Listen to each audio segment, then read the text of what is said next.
Deeper and deeper I go, I find what it is I should know. 'Cause it's just a matter of time that you'll reawaken your mind. Oh, come with me, come to know and find out what is true. Then you'll know what's in store just for you. No more living a lie. I can look to the sky and say, I'm reawakening mine. Come to know and find out what is truth, yes. Then you'll know what's in store just for you. No more living a lie. I can look to the sky and say, I'm reawakening mine. Happy Holy Day, Moors, and welcome to House of Reawakening Minds. House of Reawakening Minds exists to provide for the exploration and practice of spirituality in an enlightened community dedicated to honoring the myriad of sacred pathways to the universal creator. We are a holistic center for spiritual grounding, free thought, self-discovery, and Moorish science, an awakening experience for all ages. Tonight, I'm pleased to present to you our National Grand Sheik, Taj Tarik Bey, as he presents Al-Moroccan American heirs back to Aboriginal Allodial titles and why. But before he begins, please be sure to like, share, and if you have not already done so, subscribe to our channel. Now let's receive Grand Sheik Taj Tarik Bey. And Dr. G. And Dr. G. We're both here today. Yeah. Islam, assalamu alaikum, vadimakum, shalom. We're going to talk a little bit about allodial titles, and I'm going to hit on a few different things because the broadness of what I want to speak of will take up too much time. So I'm going to hit on a few things. I want you all to take notes and use them as reference so that you can get a comprehension of where we're going with this conversation at this particular time, in harmony with what's happening on the planet, on the firmament of Midgard. So keep in mind, the firmament, known as Midgard, is what you call planet Earth. So write that down so you can put things in context so we don't have to go over that again, because we want to talk about getting concepts correct. And mainly because of the activities that are taking place around the firmament, around the planet, we want you, particularly those, and most of you, from a spirit perspective, know who you are. So I don't have to talk to you directly, but I know the ancestors has activated quite a few of you out there who have been teaching civics on a more metaphysical and realistic level, because it has been needed. And I don't want to go into, the treachery of the traitors who betrayed the cause that Noble Drawley set up with the restoration of the estate. We don't need to go into that. What we need right now is workers. And because the nations of the earth are moving quickly for the restoration of the principles of allodial principle of human rights in the allodial platform. Keep this in mind. You must recognize that the allodial principles is part of what has been removed from the people in order for them to institute into the different political platforms what is known as the feudal law operations of the Lords of London, which is basically the contesting issues that are presented to you in most of our arguments. And so the people need to be aware of that, because we need more people, more competent, to comprehend what they're really fighting against. And so a lot of the issues that we'll bring up here at the House of Reawakening Minds is to put back before the people state of mind, state of placement, cycle placement relative to time warp, relative to how they've been taken out of time cycle mentally in order to induce the cognizant dissonance that our people suffer from, that many are not aware that they're suffering from. However, because things are advancing with the nations of the earth trying to solve this problem of the doctrine of discovery operations on the planet, but mainly in the West, etc. We want to talk about that a little bit, and we want to talk about the importance of you having a cognizance of matriarchal principle that was removed. And it's like people find it difficult to respect the principle of sovereignty and hereditaments, because they don't make the connection to the matriarchy that was overthrown. And there's the mentality of the people trying to restore themselves in the social economics or in the ecology of life, which would include economics and political jurisdiction issues. But they're still trying to do it with the patriarchal mentality in the negative battles that have been introduced to our people. And we want to get them back to culture so they can comprehend hereditaments, corporal and incorporal, because that's what they're seeking. But it cannot be restored with the mentality of the popes of Rome being at the backdrop or the canvas of their mentality when they're looking at political jurisdictions, etc. And again, when you bring up the issue with the Shakuns and the Sheiks who have been working to try to restore the lost estate, you'll have a lot of pushback from the peoples whose estate must be restored, because many of those approaches are with a competitive or condemning mentality that they've been trained in, and their subconscious and sometimes conscious will to try to reject the principle of the matriarchy because they've been trained to compete as opposed to balance out like yin and yang, etc. And then then wanting to the people wanting to try to use their different so-called religious perspectives for moral foundation to restore, but those systems have been given to the people from the papacy perspective, and with the deliberate concepts of actually engaging or not recognizing the matriarchal principle of all hereditaments. And because they have used what they call gender wars among the people that they have colonized in order to keep us among ourselves disjointed from stabilized families, there's always this underlying cloud of masculine and female battling each other, and the people not knowing that it's artificially created. However, nature does not recognize artificial politics, if you get the point.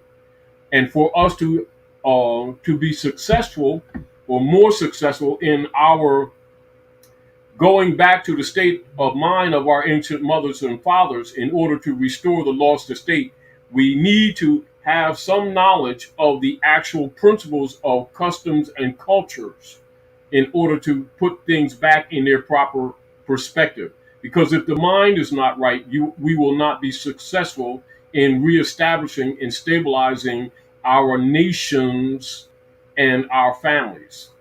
Because without the stability of the nation and the family, you cannot have what you'll call, solid or sound organized government, etc. Because we have been by design, and we would be if we go back without thinking, disharmony, and we would be not successful.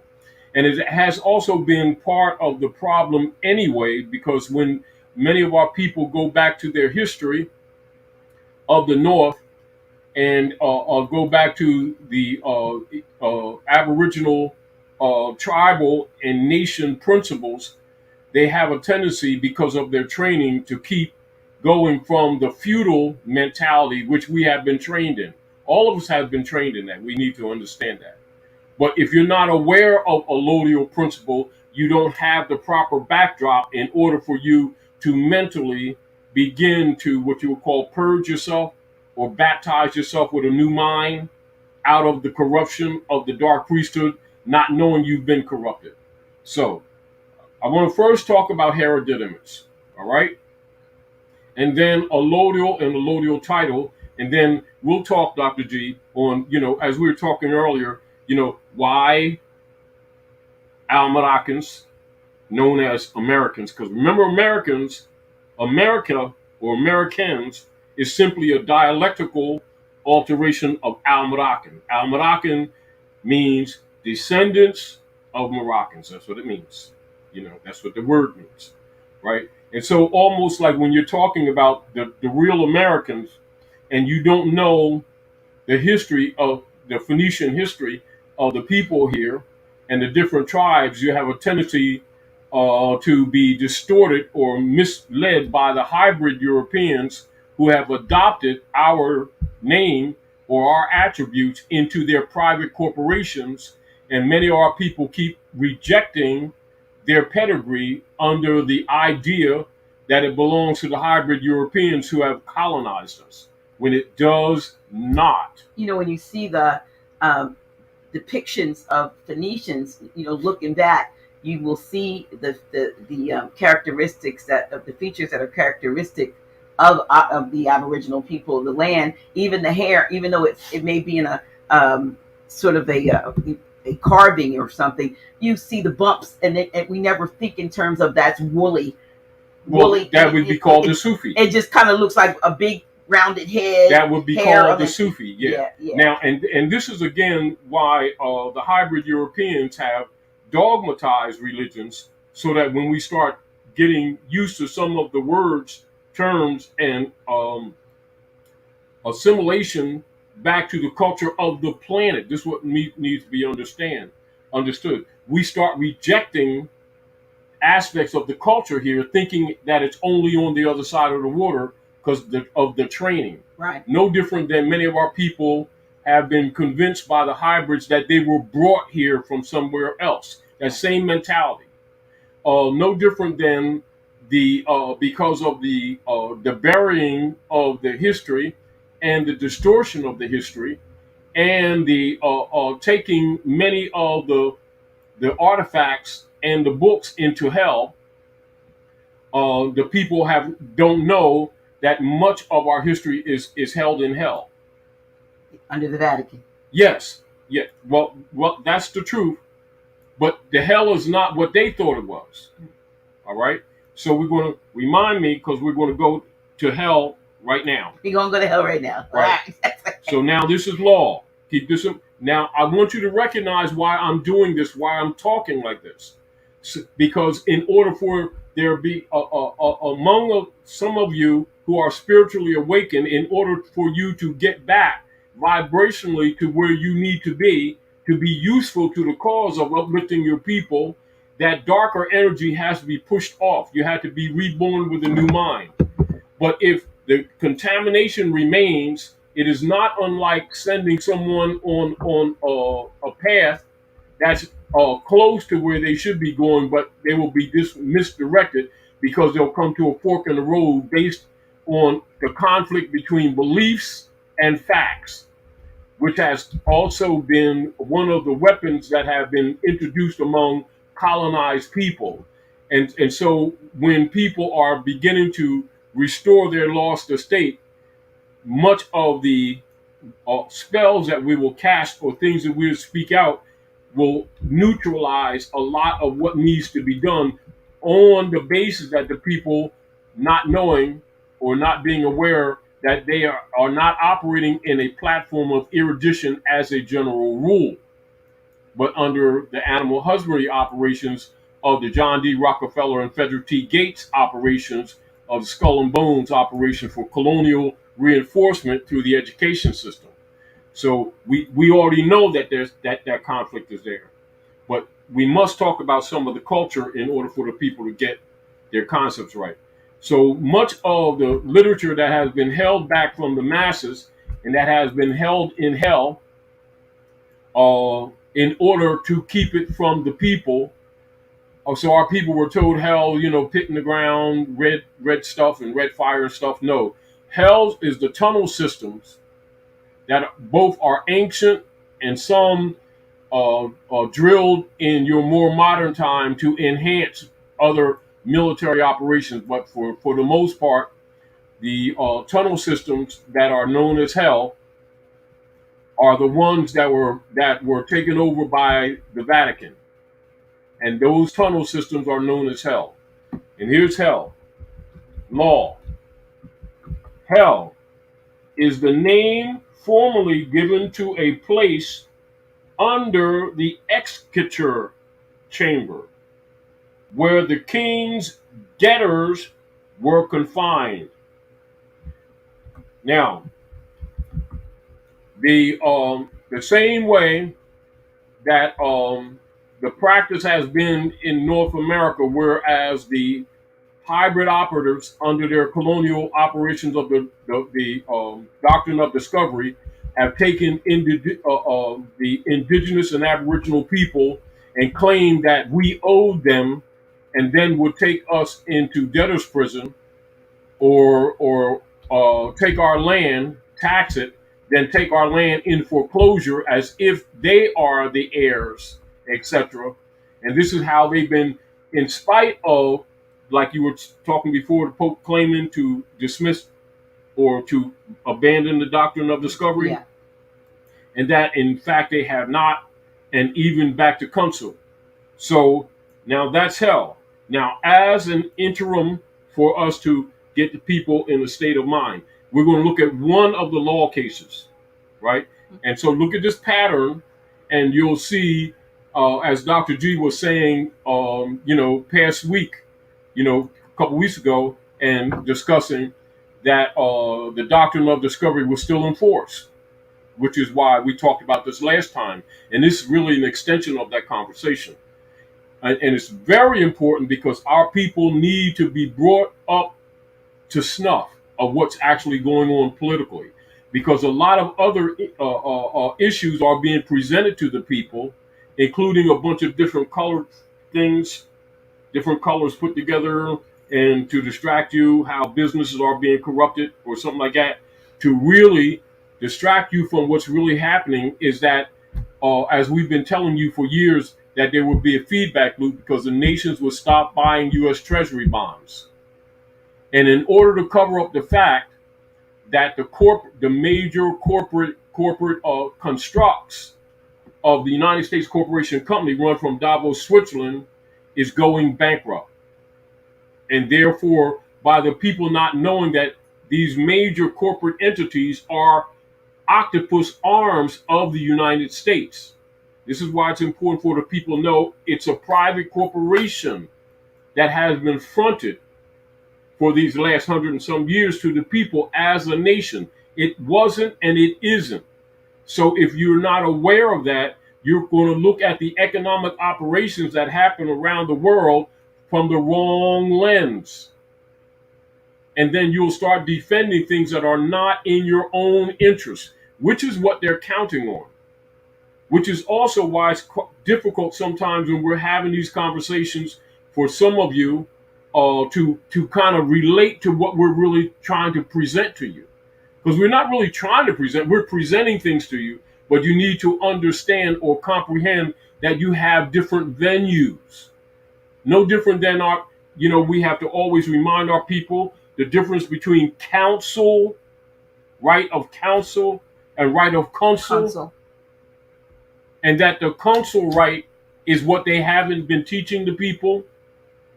This is what has caused a lot of people who have looked at or studied some of the things that we have done, have, because of the counsel training, have been rebutting or rejecting the counsel venues that we've been presenting to them, which is the proper venue. And it sounds similar, but one is not constitutional, and that's counsel. council is the constitutional platform. And this is back to even when you're looking at the Oneida Indian nation, you'll find that the courts ruled for the city of Cheryl versus Oneida Nation under the doctrine of discovery. And I present to you, I would like to go over the whole case, but we don't want to spend a lot of time on that. But I'm giving you that reference so that you can follow where we're coming from. Because I would really like to, in the future, with Shakun Pontiac and maybe others of council, and even talk to some of these different representatives of these quote unquote so-called Indian tribes, even though we know a lot of them are platforms created by hybrids to make claim on the land, because they're not really the heirs, if you get the point. But most of your so-called Indian tribes that they're presenting to the people at America are really not the blood. Mm. And many of them are hybrids. This is why you'll see many of the tribes, and I'm not knocking them, it's just the truth. They're still part of the doctrine of discovery, where they even created the Bureau of Indian Affairs, which creates a jurisdiction aside from the consular jurisdiction of Article 3, Section 2, that they're obligated to. And by virtue of that, the platform is incorrect. The venue is incorrect. And this is another reason why many of the Aboriginal people, when they would make arguments against the doctrine of discovery, they would still lose. One, because they called us Indians, and we know that they've called us Indians, but we also know that we're not Indians. Are we clear? They created that platform in order to get us in what you call in schism among each other. Like as an example, you'll see among the Phoenician, Bantu, and Mandinka tribes, right? Here, you'll see Mohawk, Mohican, Michigan, right? Let me see, Maniok, most of them, and they're all Moors, but they're different tribes. Are we clear? Yeah. Now, by the people having been trained to think that Moor is a religion, they don't relate it to the people of the land. You see the point? That's psychosis. Moor is a short for American or Al-Moroccan or Moroccan. Moor, a Moroccan. And so that would include Hittite, Canaanite, and Moabite and Phoenici people together that are generally told people in history that they are, the Egyptians, the ancient Egyptians who traveled to the west before the great earthquake type thing. Right. And so the people have looked at the tribal issues that have been brought up by the hybrid Europeans in order to schismize the people, keeping thinking that we're different blood, or thinking that because we've been here for multiple thousands of years, that we're different people from the other side, if you get the point. When we're all family, we're talking jurisdiction.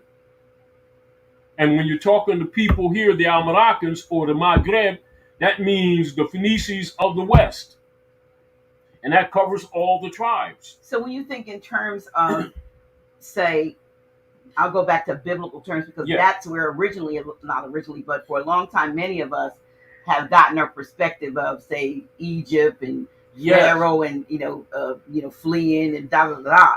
So, but when you think in terms of back in those biblical contexts, you almost feel, it almost appears that that was a land that was disconnected. This is where the people get messed up.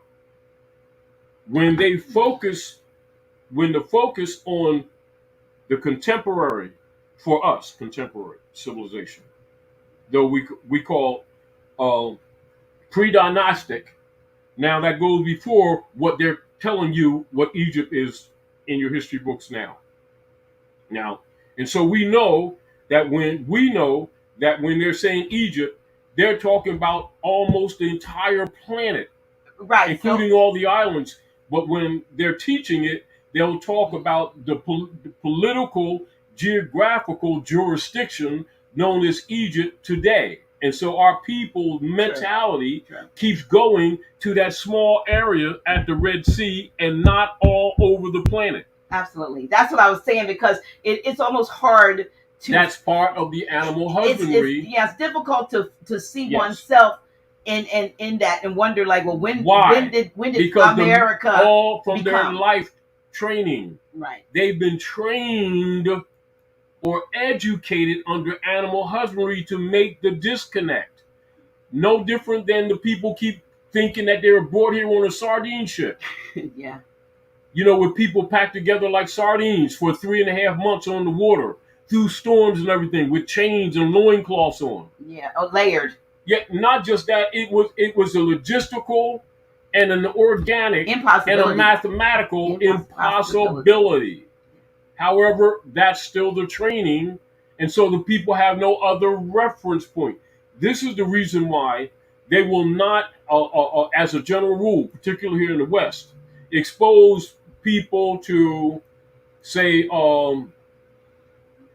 Bryant, Gerald Massey, main scholars that's known around the world who tell the real Phoenician history, that the Phoenicians are the first people here that we also call Wakita, or the ancient ones, right? And so when you say Egypt, they don't know that most of the pyramids on the planet is over here. Right. Because their training is that Giza and the other pyramids that they've been trained with all their lives, they only see on the other side. Right. But they don't know the majority of the pyramids on the planet are in the Maghreb or the West. They've just been covered up, you know. But that's not to make that argument, is to present that we're countering animal husbandry training in order to try to pull out from among the people those who are spiritually inspired to begin to see themselves and know themselves, and then flower, then come to who they actually are. Because remember, until the people are reawakened, not unlike a dormant seed, they're useless in the spiritual war. Which is why many of the things that we say that, irritates a lot of people or may bore a lot of people are focused on where the damage is. Right. But it's sort of like, if you don't know the real politics, you will be guided by whatever argument they keep putting out there. No different than they're stressing the people out now whether they want to get a Social Security check. You know, or whether they're 501c3, or whether they're 401k, that they're going to have some retirement when we already know none of it's there. You know, and it hasn't been there. But that gives them something to look for that threatens their life, their capacity to live, to feed their children, whether they have a home or not. So it doesn't dawn on them that these people are taxing them out of the home, had no authority to do so. But that's the doctrine of discovery. But they don't know that.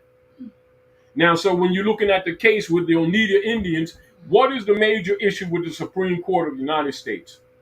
Their argument with the Oneida is, on one hand, they said they waited too long to argue their sovereignty, and because it disrupts the city of Cheryl, they had to rule in favor of the corporation, city corporation. Now, so they have a corporation, a dead entity, that's created in contemporary time to supersede the right. That's back to the whole point of the people. Now, what they argued also in the court was that because the Oneida Nation waited so long, that they were forced to use the state courts in order to make argument. Now, hold on. Let's look at this. Keep in mind, states can't make treaties. Wrong venue. They had no authority to make those decisions. It's a federal issue. But then the federal is a fraud. So you see, so they rule in place of the corporate state because that's one of their arms to enforce the doctrine of discovery. But the people's mind are that the corporate state has the sovereignty. which they never did. And so in order to even hear the case within a state court, it's a conflict that you have to recognize the state sovereignty, which it doesn't have, and they use that claim to deny the Oneida Nation their right of sovereignty, and they're the heirs of the land. They're the Al-Moroccans. Now look at the trap. This is the trap. The tradition that has going on since the establishment of the Bureau of Indian Affairs has been the tendency of our people to keep looking to that bureau established by hybrid European colonists as the legitimate venue via which our arguments of rights should be argued, which in itself is already subject. It's a private corporation beneath another corporation, beneath another corporation. So where does I know in fact where that, birthrights and so forth, they supersede. It cannot, meaning that it cannot be obstructed. But, since that is the case, and since they have created these which is why they created to supersede the people's right of claim. As soon as they make the claim, remember, the jurisdiction is dead in the first place. See, it's no different than once you really understand this, what fiat really is, right?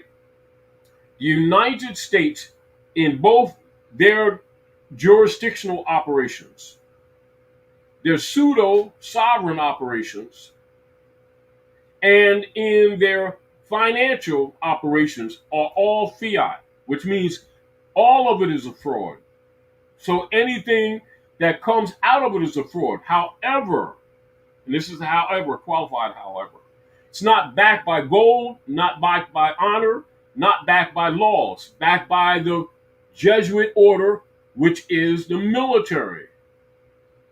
Their main arm is known today as the Congressional Industrial Military Complex, which is the Jesuit order. See, people don't know, and this is what's happening in the world. The world knows that. The people here are slow to get it. And so we keep looking for remedy in the belly of the beast. That's not the remedy. The remedy is outside of it. Their job is to keep us accepting disqualified, unqualified, incompetent venues, but with moral argument, but venues dead.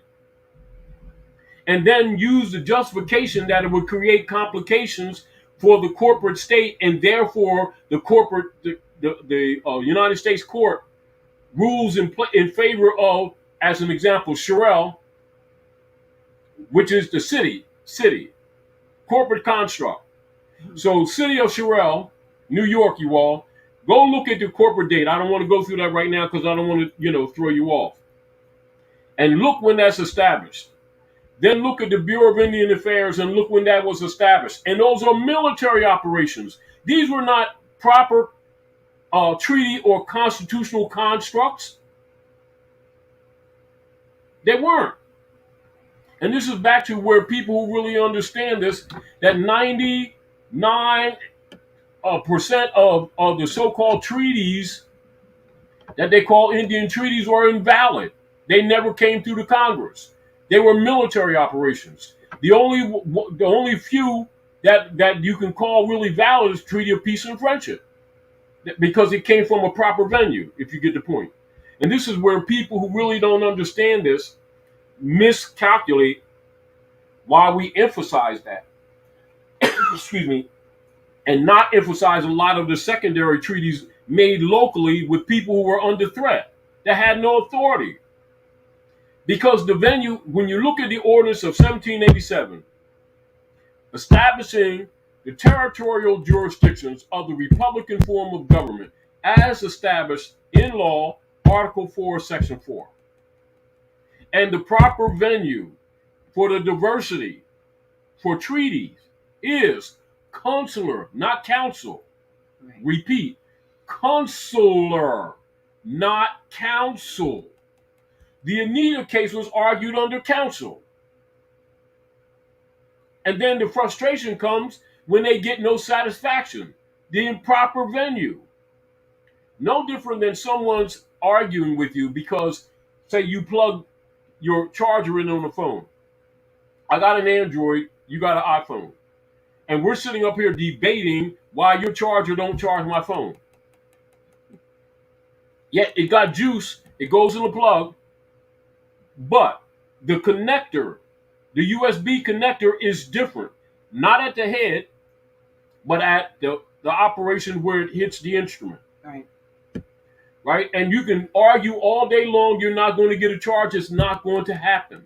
This is what our people don't need to really begin to understand about jurisdiction.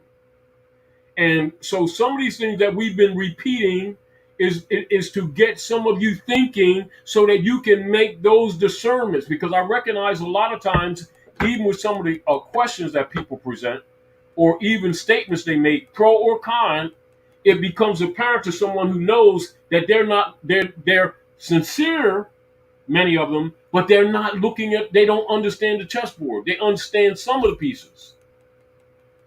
But they're trying to move a knight, as an example, in a straight line. Or they're trying to use a bishop and move it like you move a knight. Now, a king and a queen moves the same way, except that the queen can move across the board. The king can only move one block at a time. Isn't that interesting, especially since you started out talking about the matriarchy and how it's been, kind of put in the background, but then you have things that have been created that emulate the real order of things. That's why the chess is so famous. Right. Because it's really describing the higher self and lower self principle, flip back in reverse, of the culture of life. Now, when you're looking at chess, the issue is that when you get to the king, game's up. When you put the king in check, right? However, the queen is the most powerful piece on the board. For those of you who know chess, you see the point? So there's a balance. The king and the queen has the same kind of moves, except the king can only move one block at a time. And the only time that the king can move more than one block is only 2 blocks, and that's called castling. When it's on the third, and you can only do that one time. After that, one move at a time. But the queen can move all the way across the board in any angle. Any angle. Oblique, forward, back, east, west, north, south. So in the game of chess, they already know as a general rule, if you knock that queen down, it might take you some time, but you can pretty much call the game over. I don't care how many things they got on the board, if you know how to play, if you get the point. If that queen goes down, everything's gone. Now, the deal of it is, because we've been trained against the matriarchy, right? There's still that mental block that many men and women have in their mind, and is usually from their so-called religious beliefs that reject the nature power of the feminine, because they keep looking at the carnal nature and the training that we've had with each other under animal husbandry in our mating processes, and thinking it has something to do with nature, when it's been politically orchestrated to cause what? Aggravation, hostility, distortion, disharmony between men and women. That's how they've been controlling us as a herd. This is why the United States corporation operatives refer to our people as a herd. When you look at the military operations of them manipulating the people are referred to as a herd. That's a fact. And the mentality is groomed accordingly. Yeah, they everything they do, just like when we were going through this, this last couple of years, they were trying to achieve a herd immunity. And then it's been a herd mentality all along. Exactly. It's a everybody kind of goes into, once they want a single mindset.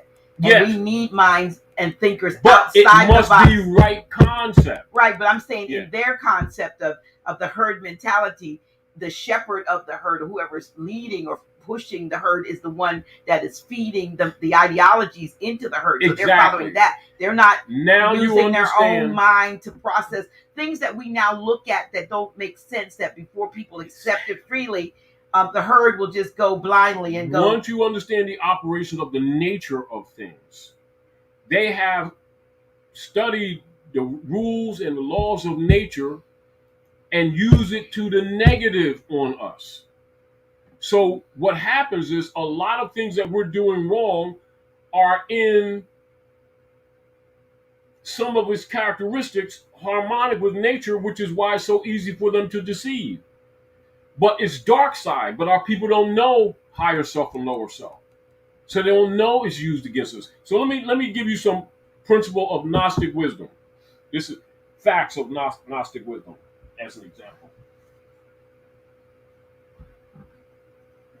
Crescent and the star, or what is known as cosmos. Those of you who say are members or students or adepts or sheiks or shikas or shakuns or what you call circle of mothers, more recognized in the matriarchy, all of these principles or all of these platforms, the people are made erudite of the operations of nature in the universe. One of the first studies is the principle of the universe, metrology, when we're dealing with architecture and laying out of cities and constructions of jurisdictions, political on the aggregate land, is based on metrology. That means star study. And then the duplication mathematically on the surface of the firmament of Midgard. And that's how all your major cities, everything is laid out based on metrology. Now, so the symbol of Cosmo is this. The banner of the flag with the crescent and the star, or the flag with the moon and 5-pointed star in the center, is the insignia of the Asiatic or Moorish nation. So when you're saying the Asiatic nation, you're still talking the Moorish nation. These are two principles that are presented in history of the human family. All right, not just mere opinion. Right? Which is why this information is held back from the masses. That's why they gave you a bunch of brands so that you would try to identify with the brand system that they control, the nom de guerre that they control. In other words, these are when so when you look at the people here, right, on the west or the east, we didn't call ourselves Indians. They did. But we adopted because they promised that they would acknowledge our sovereignty.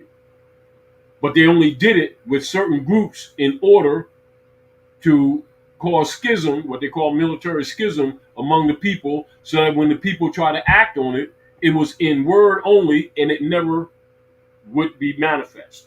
And they would pass it from generation to generation, and then they approach it from an emotional, moral perspective when not understanding jurisdiction. Also, not after a while, not understanding that they're under colonial occupation. They're not under a sovereign nation that's using proper sovereignty and jurisdiction to settle issues.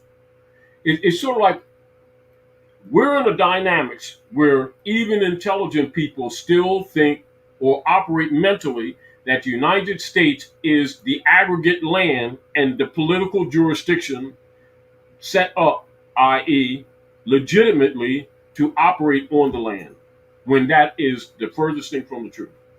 United States private corporation registered in Austria, operating from Davos, Switzerland, that is a conglomeration of European companies operating at the Maghreb or the Western Hemisphere and having been presented to the people for over 100 years as a country. And so the people's mentality is coming from a psychosis of legitimacy that never existed. But the exercise of the implied sovereignty was a military operation, not legitimate law, which is why they always use the Constitution as a point of authority relative to the people, but they would never operate on it, if you get the point.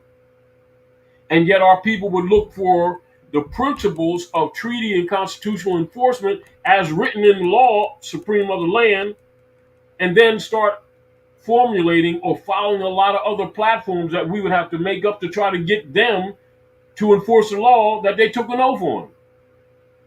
To the point is that for all these generations, our people have spent generations after generation arguing the moral principles and the ethical principles of what is known as the solemn oath that these people took under the ordinance of 1787 to do business on the land legitimately. And they have never honored constitutional treaty. Because remember, treaty and constitution is one. And so I want you all to look at the Oneida Nation of New York. And so look at the analysis of the United States Supreme Court. And then they're going through the motion. And then they keep turning around and using a justification, a spurious justification that is creating difficult for the corporate state. And therefore, that's why they can't recognize the sovereignty of the Oneida Nation. But yet, that's what they're obligated to. And so they set up a corporation, a city corporation, that's totally contemporary.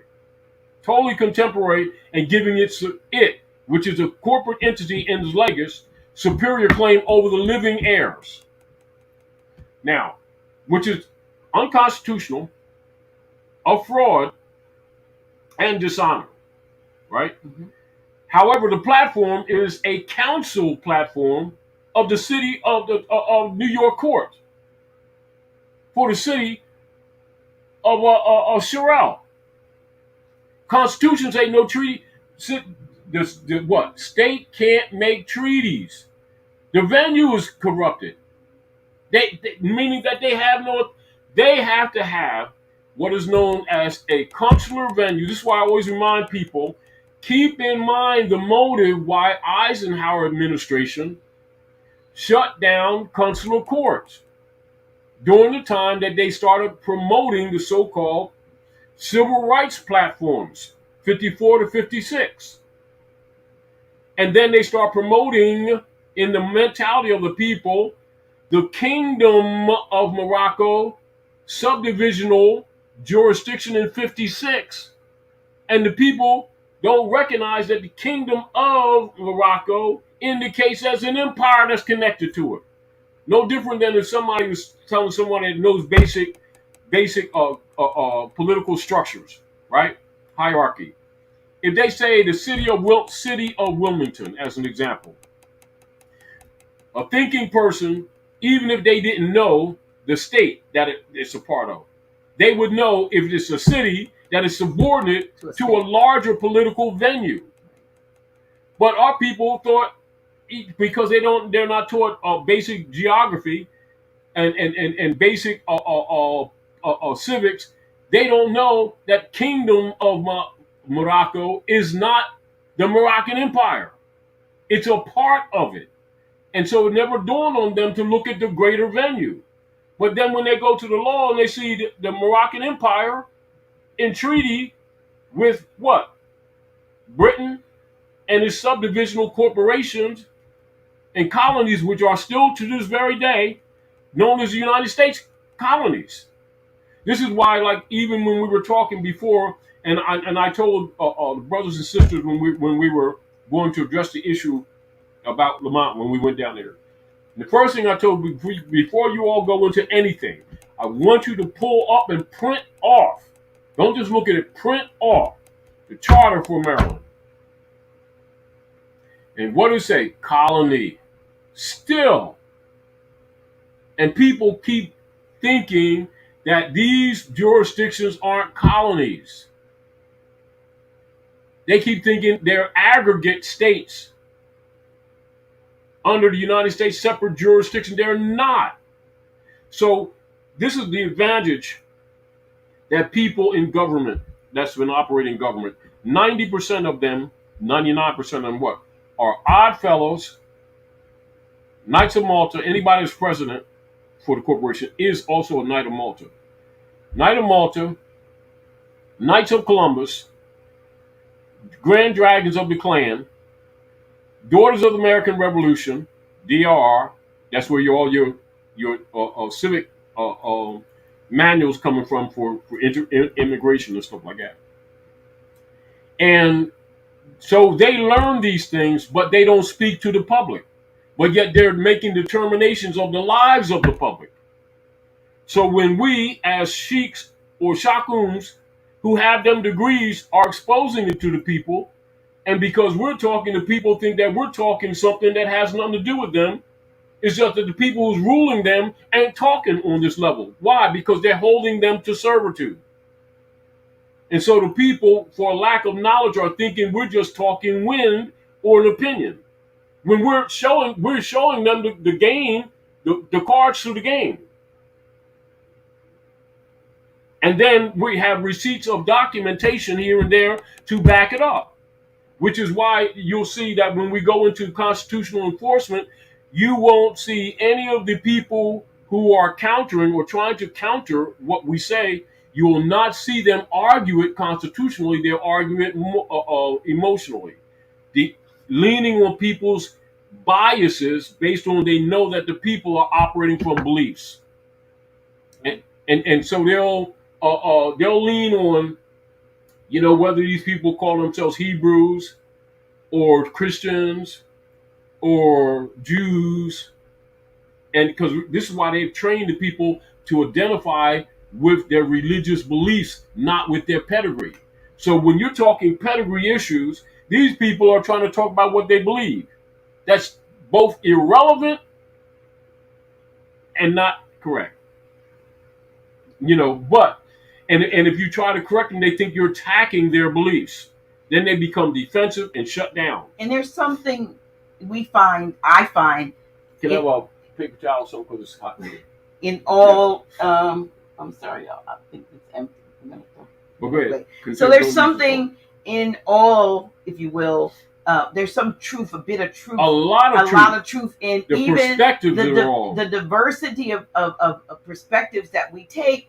You have to be open-minded enough to even see truth in those things that you may not necessarily ascribe to. It may not be, for instance, case in point, and then I'm digressing a bit, but the case in point was today when we were examining the issue of Sarah Jakes Roberts in the wig.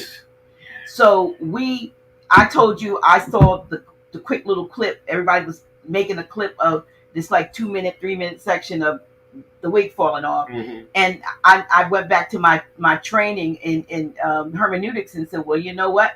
That's probably taken out of context because I need to know what happened before and what happened after it to really put it into perspective. And so when I did that, not only did I see the perspective of where it of the whole situation, but I also was able to pick up some truths that were being espoused that I wouldn't have necessarily even listened to because my mind is not in that mode anymore. But when you hear truth, wherever it comes from, truth is truth. Exactly. You can't say, well, because it's coming from like somebody commented, well, see, that's why women shouldn't preach because their wig came up, or that's why. Now, even that statement came from the mentality that has been trained in public of suppressing the matriarchy. But people who are studying the human condition, most of them don't know or are not aware that we came from a matriarchy forcibly into a patriarchy. It's not mere opinion. So the psychosis of resisting the matriarchy as a threat is a trained mentality, not a real mentality. However, you're trying to rescue a people from a patriarchy that's been abusing them, and to restore an state when they subconsciously, in some places, are rejecting the matriarchy principle that was overthrown, that put them in the condition they're in. But see, the point that I got out of it is that we talked about it when the sisters were on Tuesday before last, and that was like when sisters stand on common ground. She spoke some common ground stuff. It doesn't matter whether you're a Christian, Muslim, Exactly. atheist, It's whether you blue, now, purple, or yipe stripe. It just stands. It is truth, now, and you can stand on it, or you can do what they've been trained Now, us to do, and we can fight against it. this is what I'm saying to you, yourself, particularly with the work that you've been doing. This particular lesson right here that you see here, the eye, right? The crescent and the star, the eye of Islam. Now, this is added information. This is not just mere opinion. Anyone who's what you call an adept, whether they're hybrid Europeans or whether they're us, they have this information. So they're coming from a knowledge of nature culture that has ruled this planet perspective. It conflicts with the general masses because this information was held from them.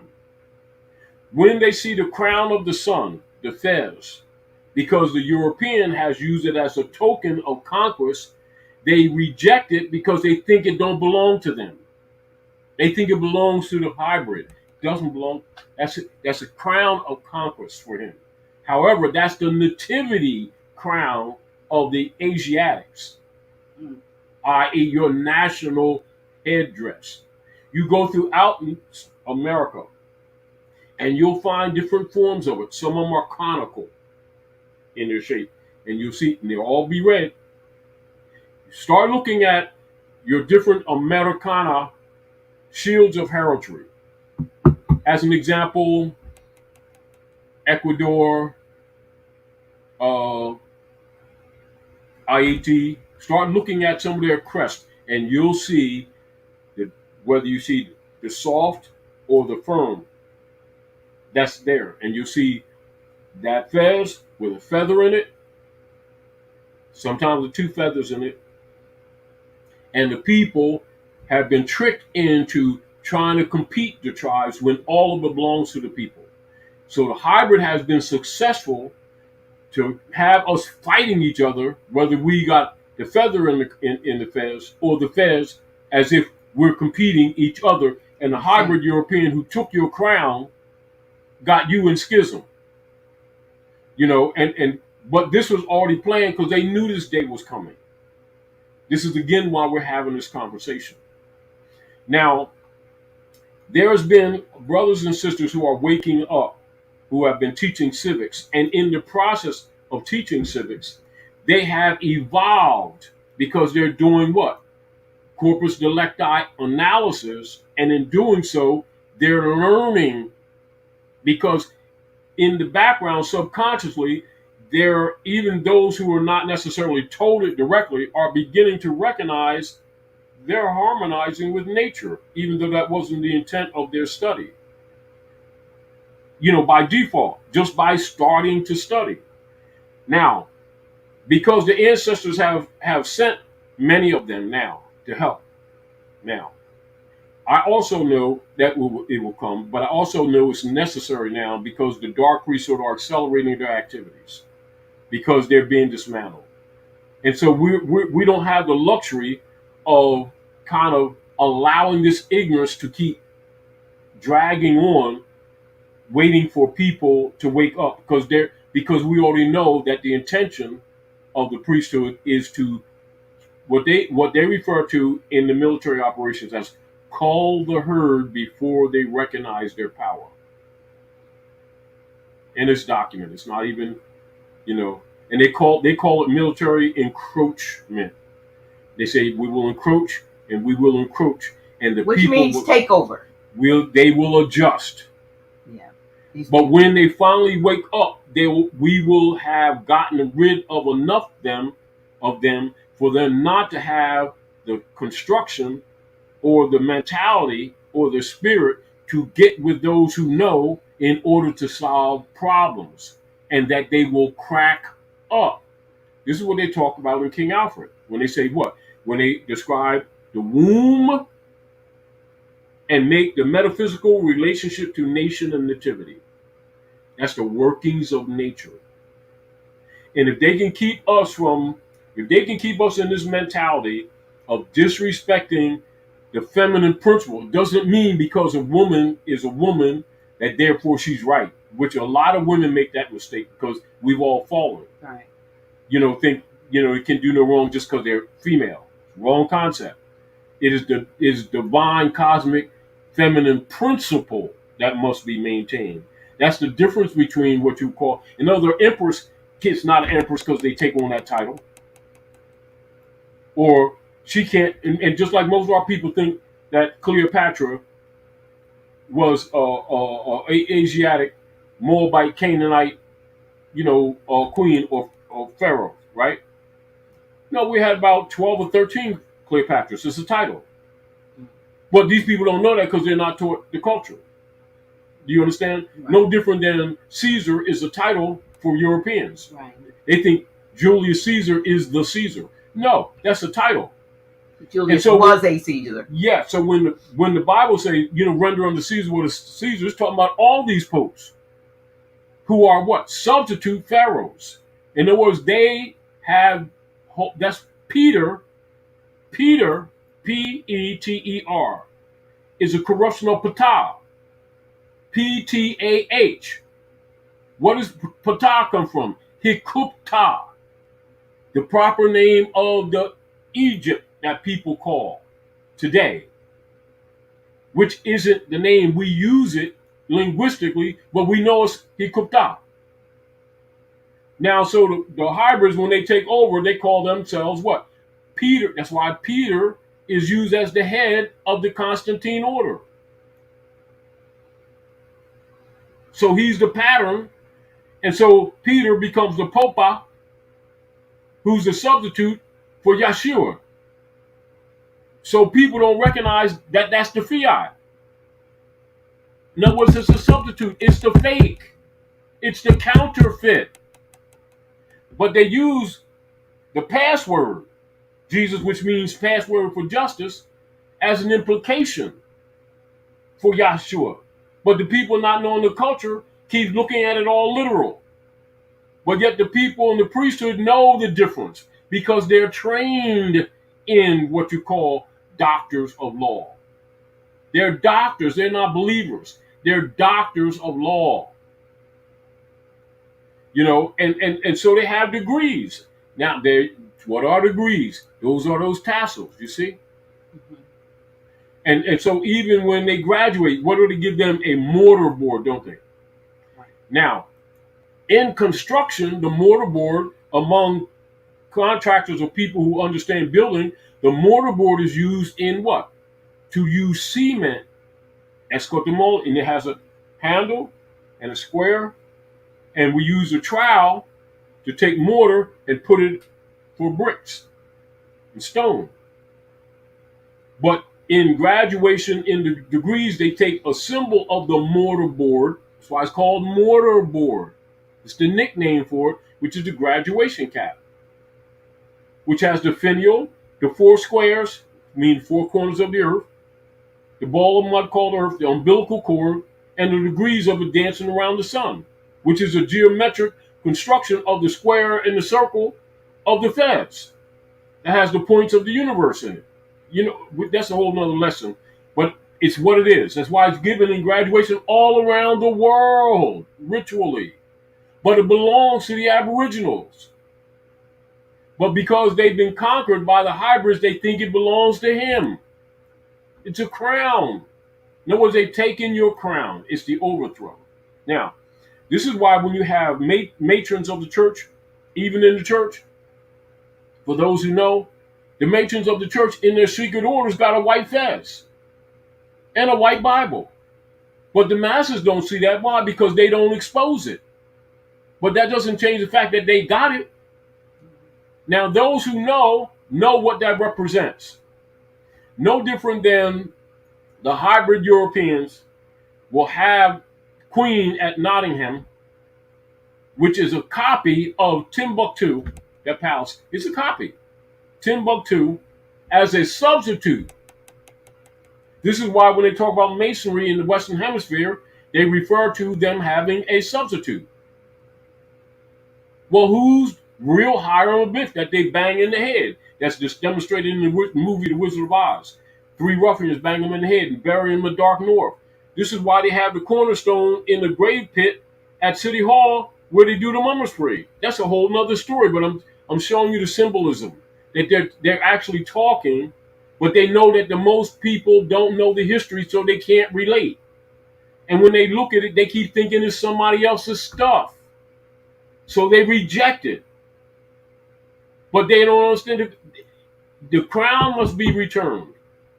This is even why when the Sadducees made agreement, right? And the barons made agreement, and you're dealing with the Magna Carta, right? Mm-hmm. This is why the crown, which most people aren't aware that there's 2 crowns. When they think the crown, they keep thinking the queen. No, queen and your lawyers and attorneys are the crown of the circle, church, and chancery. So the crown is operative here, and the people don't see the crown because they see lawyers. They don't know that's the crown. But those who know this. This is why, it's from a point of strategy. Why so many people, even among our own, who have this adept knowledge, will oppose us publicly because of their compromission. Because remember, if we pull Rome down, they go down with Rome. It don't mean they don't have the knowledge. It means they're compromised. You can call it the Judas factor, whatever you want to call it. But that's what's going on here. But the deal of it is that we need and we want for the masses to have some of this information that's held back from them so that they can look at the chessboard moves that people are making in their name that they're not thinking from that perspective. They're thinking these people have sovereign power and therefore they just do what they do because they have the authority. They never did. Everything that they do is a substitute. Everything they do is fiat. But from law perspective, because the heirs won't speak up, it is held that they keep abandoning their birthright. Then they keep using the justification, not unlike the Oneida case. That's because it's disturbing the city operations. They have to rule in favor of the city. But the city is a private corporation owned by them. Conflict of interest. Constitution. To me, that's the same thing going after getting your birth certificate authenticated. You know, is a fraud. Now you just let them off the hook for the fraud. You're like, please tell me that this authenticate that this is what it is. Let's look at this. Now, and show you how we can go. Not all of this stuff we kind of know. Yeah. But you need a what you call a school platform for this information to be distributed to the people. But they keep supporting that man's schools. Their biggest tax bill is school tax. Yeah. It's like they're poisoning their well and then trying to find clean water. Poisoning it for the enemy. You know, but they're not looking at it that way because they don't recognize that that's what they're doing. However, so we can get back on point. I'm going to get back to some principles of what you have to get back to mentally so that you can understand the Constitution for the United States in a different light. And allodial right of claim. You know how like when we used to go like on the flash drive and we tell people, read the congressional records, the bankruptcy of the United States, and Traficant would say what? And you know they killed him later, right? He said what? Federal Reserve notes are not money. Credit is not money. Federal Reserve notes are void checks written on a closed account. This is understanding that politics is now you understand why all these corporations are starting to close down because no one's accepting the treasury bond. So what about this just recent Congress deciding to delay the, going into back the debt, raise the debt limit or whatever. And what is that? That's another declaration of fiat, because it doesn't exist. What it is sanctioning the counterfeit. Yeah. And as a matter of fact, it's abstract. It doesn't exist. It's not backed by gold, silver, commodity, etc. It's backed by military. This is why people who don't understand the politics, and because I heard some people talking about this actually the other day, some sisters. One sister in particular, and if you're listening, you know who I'm talking about. If you're listening, she was really stressed and concerned because she had, with due respect, gotten a nanobots for her job. So, and ever since then, she's been having problems, pains in her back, pains in her arm, and stuff like that. Right? Had to walk up the steps sideways, and she said, "I'm not taking no more." And I'm glad I talked to you because I was going to get the second one. But we talk when I see her. And the deal, and she was talking to me the other day, concerned about whether she's going to get a Social Security check because all the mainstream news. And I said they're going to raise the debt ceiling because they have no daggone choice. They're going to do it in the process while still in the background dismantling, and it's only going to be because they don't want chaos. And it ain't going to come from Biden. Biden's going to come from the IMF, and Trump's going to dictate it as commander in chief, and it's going to be temporary. But one of the things that he's assigned militarily is not allow them to destroy the people, which is their intent. Their intent is to sacrifice the people before themselves. But from an economic position, they are thoroughly bankrupt. Thoroughly. And the problem that they have, because remember a couple years ago when we were talking over the house, Dr. G, the mandate that was given to the skull and bones operators of the General Board of the Federal Reserve, their charter operations was removed from them. So now they can't keep on doing what? Throwing fiat. Now, other problem. They've stolen and used up the entire Canada and United States corporation jurisdictions, the entire teachers' retirement funds. Now, the teachers, not knowing that they were tools to enforce the General Education Board psychosis of animal husbandry. They don't see themselves that way. They don't recognize it was already prepared for them to be sacrificed. They're pawns in the game. They're pawns in the game. And yet, many of them are looking from the mentality that we got to get better books for the children. We're like, doesn't matter what they do. It's poison. But they don't know that. Now, because they're in compromission, they're caught in between, subconsciously seeing the destruction taking place with their so-called future security under threat. So they're not going against the system, but they also can't go with it. So they're caught in a conduit, this whole gray area. So a lot of information that they need to secure themselves, they're not hearing it. Now, our concern is knowing that it's collapsing. They're still looking for last-minute rescue because that's the training for generations. They don't understand this is slow burn. Do you understand? Which means it's really over. However, in order to reduce the chaos, the nations got together. This is what Nasara Gassara is really about. That's a small part of what's happening. And keeping the people busy and keeping out of the general public the military operations that are going on around the planet.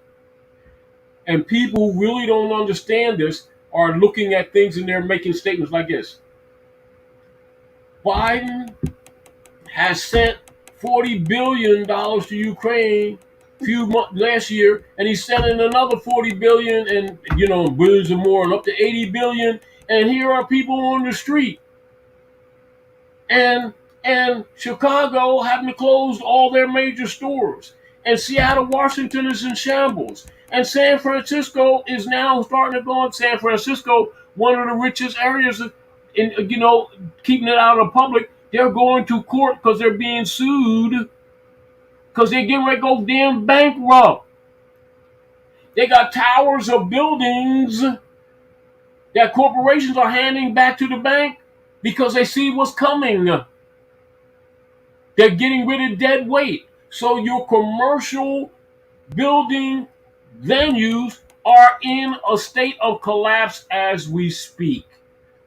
Coming right back after that is the so-called housing bubble. That's another way they cover it up, which means these people houses, they're getting ready to crash worse than they did in '08 because that was never solved. See, they pushed it down. People don't understand. They kicked the can down the road. That ran out of road. Not only is the can so dented up they can't kick it no more, there's no more road. That's the reality. Because it's a metaphor, but it's no more road. So now, because remember, all of this is digital. This is why you have the private corporations keep promoting digital coins currency to get the people to take the fiat that they have physical, even though it's still fiat, and give it to them so that they can give them a card, just like the credit cards, which ain't money, so they can shut them off as soon as they make any political protest. Meanwhile, they can rob them constantly and the people have no say-so. It doesn't matter what they vote for or whether they vote. Not that they vote counted anyway, they just thought they did. But the deal of it is for putting them in perpetuity of servitude and save themselves. The will is to sacrifice the herd in the process, which we are in right now. Subject matter. Al-Moroccans, Americans, back to Allodial Aboriginal title. And why? Because we have to get the people back in the state of mind of self-government in proper jurisdiction. It can't, no different than our people who really don't know the politics have gotten tricked into arguing reparations, which is not going to happen. Never going to happen. And it doesn't mean that our people don't need to be repaired. They don't know reparations. They don't know the law, international law reparations, that the nation must be specifically named. You can't use color games.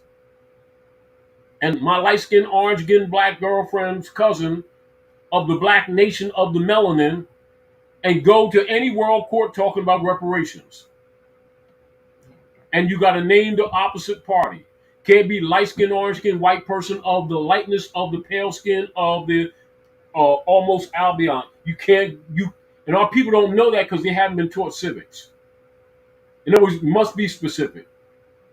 Who's the major player that has conquered the Maghreb? It has been the hybrid Germanic tribes of Britain. Now, even though they've taken over, that's who you're arguing. United States Corporation Company run from Davos, Switzerland, and its owners. You're going to start talking about living men and women, not the corporate entity. It will be only mentioned as a carrier, or what you call the political packaging. But what do you do when all of these quote unquote owners are so inconspicuous that they're hidden away? Yeah, they're nobody.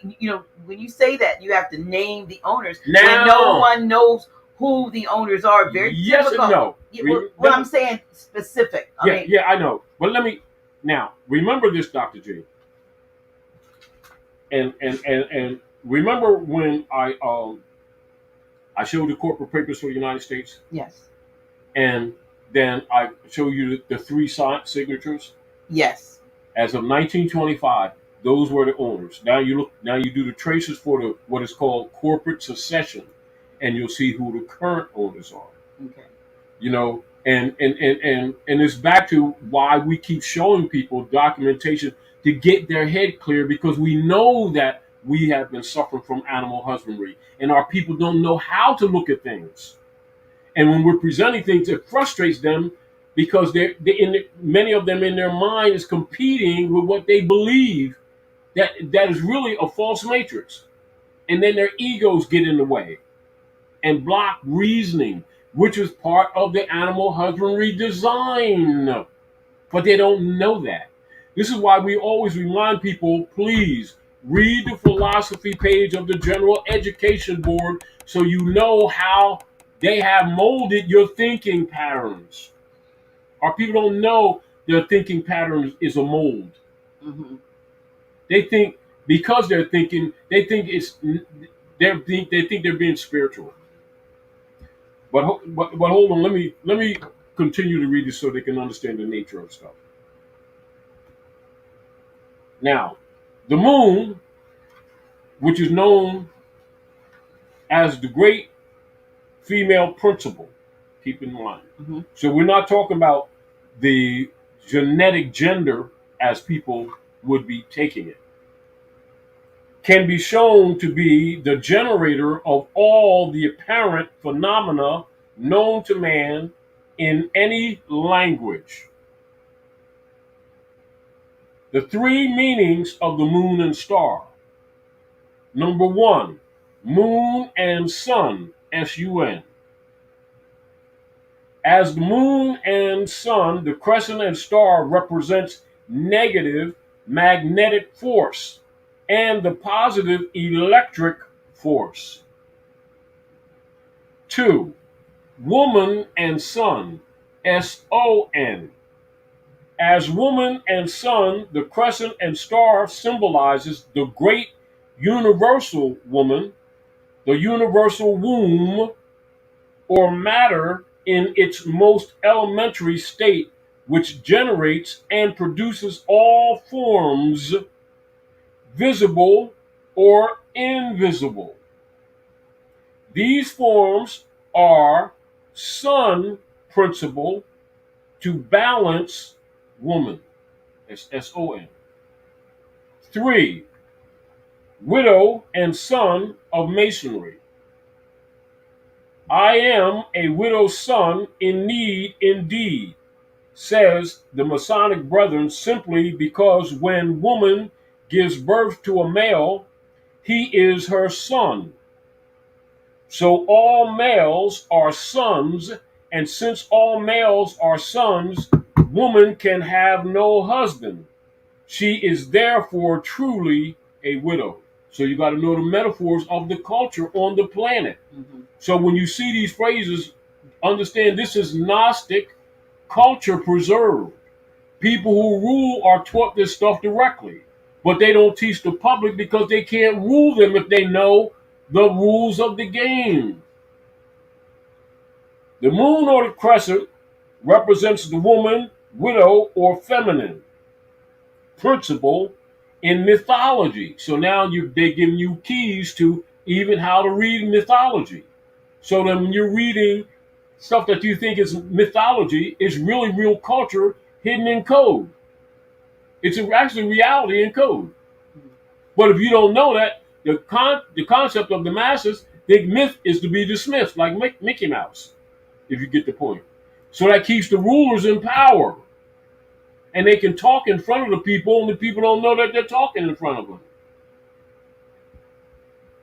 The moon was personified by the Greeks as a goddess, Luna. Luna is the Moorish Latin word for the moon. The ancients associated fertility, growth, and decay with the lunation phases. The moon factor is the mediator between the past and present, accumulating the whole story of man's personal evolution within the fluids of the brain and body. The moon establishes an essential rhythm in the body, an instinctive mind, as an ebb and flow of sensation and emotional experience. The moon is connected with the deepest association of one's family and ancestors, especially the mother. Powerful mother-child relationships begin in the womb. Hence, the moon indicates the mother complex. So now that gives you multiple Gnostic, Nicene, Essene, or what you call Ibri philosophy of the workings of nature, and why these different symbols exist in all what you call philosophical orders. It's giving you a synopsis of what they actually mean in relationship to nature. So if you're not taught these principles direct, you can get distracted by what? The priesthood, who wants to use it against you or misguide you. And so when these people see, when they'll show these people, say they'll do Christmas cards, right? Under the Constantine order, right? And they'll have a couple of guys, sheiks riding camels, right? And maybe one riding a donkey. And they'll be riding, you'll have a pyramids in the background, and then they'll have a crescent and a star in there. Now that is a graphic that's demonstrating, that's telling you something else. You're looking at it one way, but it's actually talking to you on another level. But if you don't know the philosophies or the Saba philosophies, you see three men on a camel, three wise men, or what you call three kings, going to a manger, not knowing that a manger is dealing with the moon cycle of a season. This is why a lot of people are not taught that when you're studying culture on the planet, you must understand the bicameral operations of calendars or of the moon and the sun. You know, so if you're looking at, even if you're looking at a watch, right? And you look at the hour hand, and then you look at the minute hand, then you look at the second hand. But all this is based on the movement of the moon and the sun. Okay. And based on which its position on the planet, you would adjust your calendar mathematically to the location, longitude and latitude, because it can't be the same time everywhere at the same time, yet it's the same time everywhere at the same time. You know, but if people can't think on what you call phasal level, which most can't because they're not trained to, because that's what beliefs are for, they can never be a threat to the rulers. And this is where the priesthood have been corrupted. And this is where Yeshua would argue with the priesthood. He says, what? You know, they have denied the little ones from coming in or becoming conscious. He said, what you do to my little ones, you do to me. And what he's arguing is how they have kept the knowledge of the bicameral operation of the workings of nature upon which culture is built from the masses, and gave them anthropomorphic concepts only and have them enslaved. So the enslavement of humanity comes from the priesthood, who know the truth but won't speak the truth, or speak it in code in order to make themselves what? Vicars or substitutes. Yeah. And therefore they have what? Claimed the godship. This is where Thessalonians come in. But we won't go there, but I just want to share that much so that you can understand erudiments. So erudiments, H-E-R, H-E-I-R, air. And you hear the airship. So the airship, her. Hereditaments, corporal and incorporeal. And you notice here it says what? The things visible or invisible. You need to understand the correlations. So if you don't have the adept knowledge, you can be misled by someone who knows it and divert you into a side argument that actually gets you off the key. And therefore they maintain power. This is what's been going on. Therefore, you can understand, for those who are adepts, they can understand why people, they'll talk about so-called black leaders, but you'll see very few of them talk about Drew Ali. Why? Because he pulled the wool off. Why? Because he exposed the knowledge to the little ones. He brought the knowledge specifically to the direct heirs who don't even know that they're heirs. Now, remember when we talked about, when we tell people to read the Bankruptcy of the United States and even the letter from Pope Francis to Obama, what does Pope Francis expose in that letter, civil orders?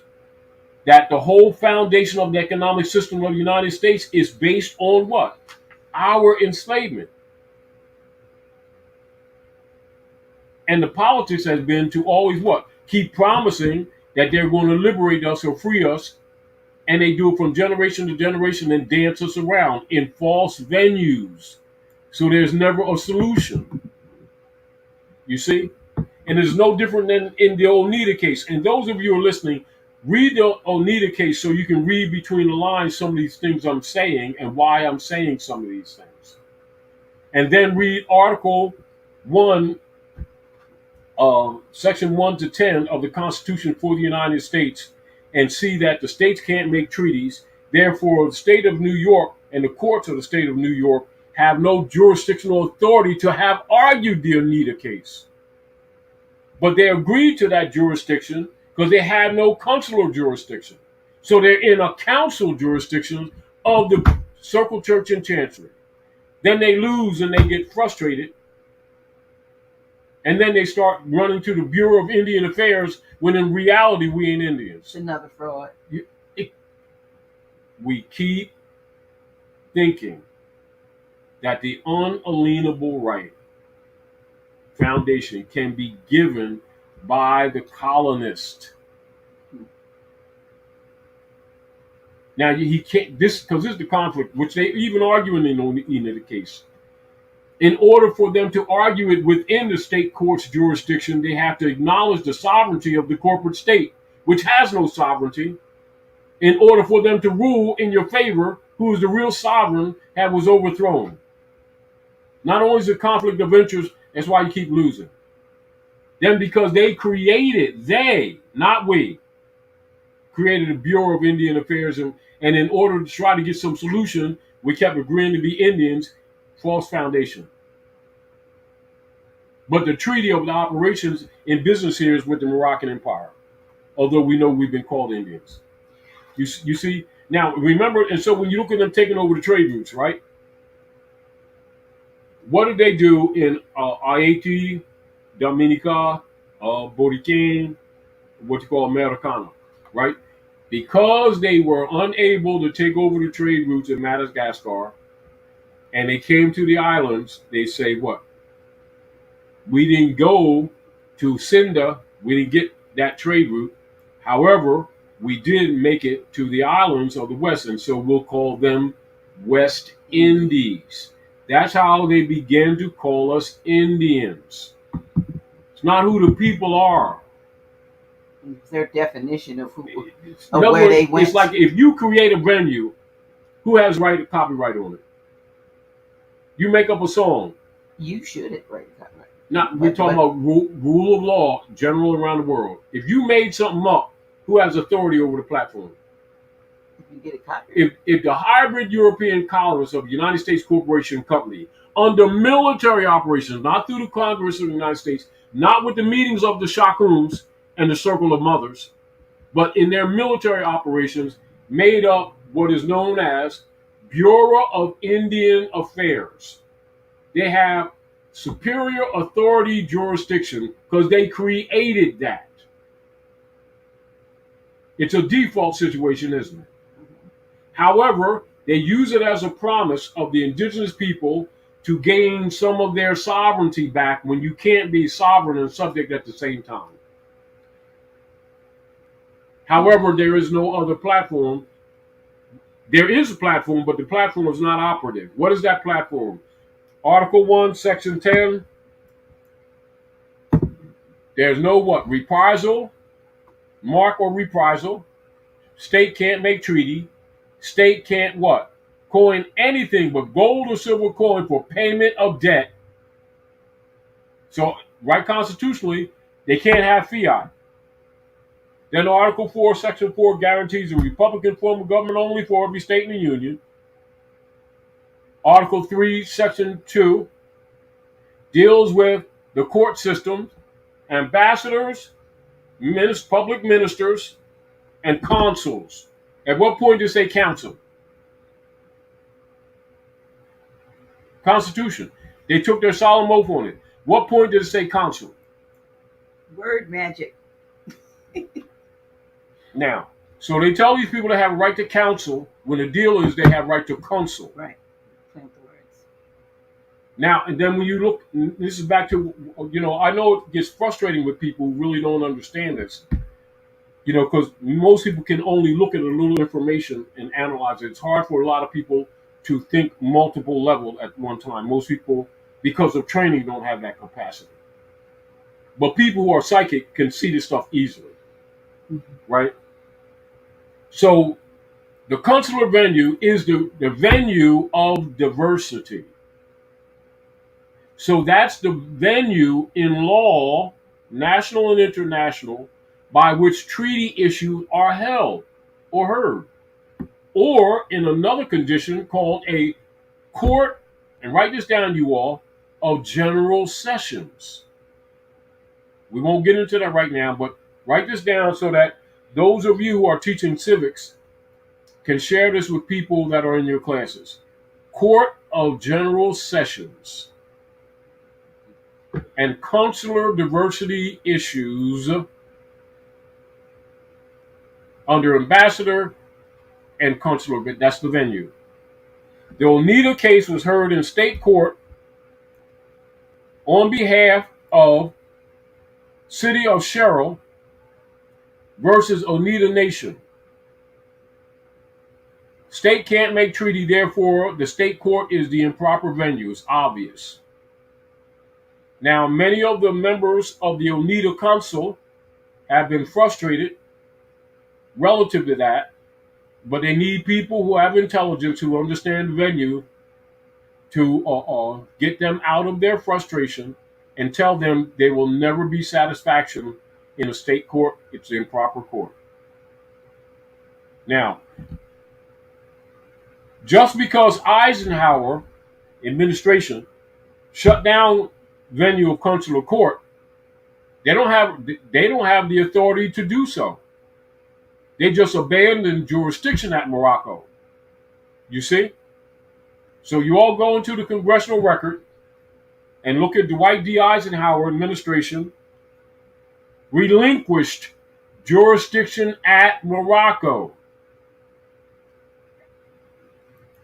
So doesn't that mean that's where the Shakums and the Sheiks were supposed to stand up and step in and do their jobs? Because they were put in power to make law and to enforce law. What is the law? Supreme of the land. Article 3, Section 2, consular venue. That's what the Oneida case should be heard in. So what you will find is people, half of them Europeans, claim to be an Oneida nation. Not that the argument is not valid.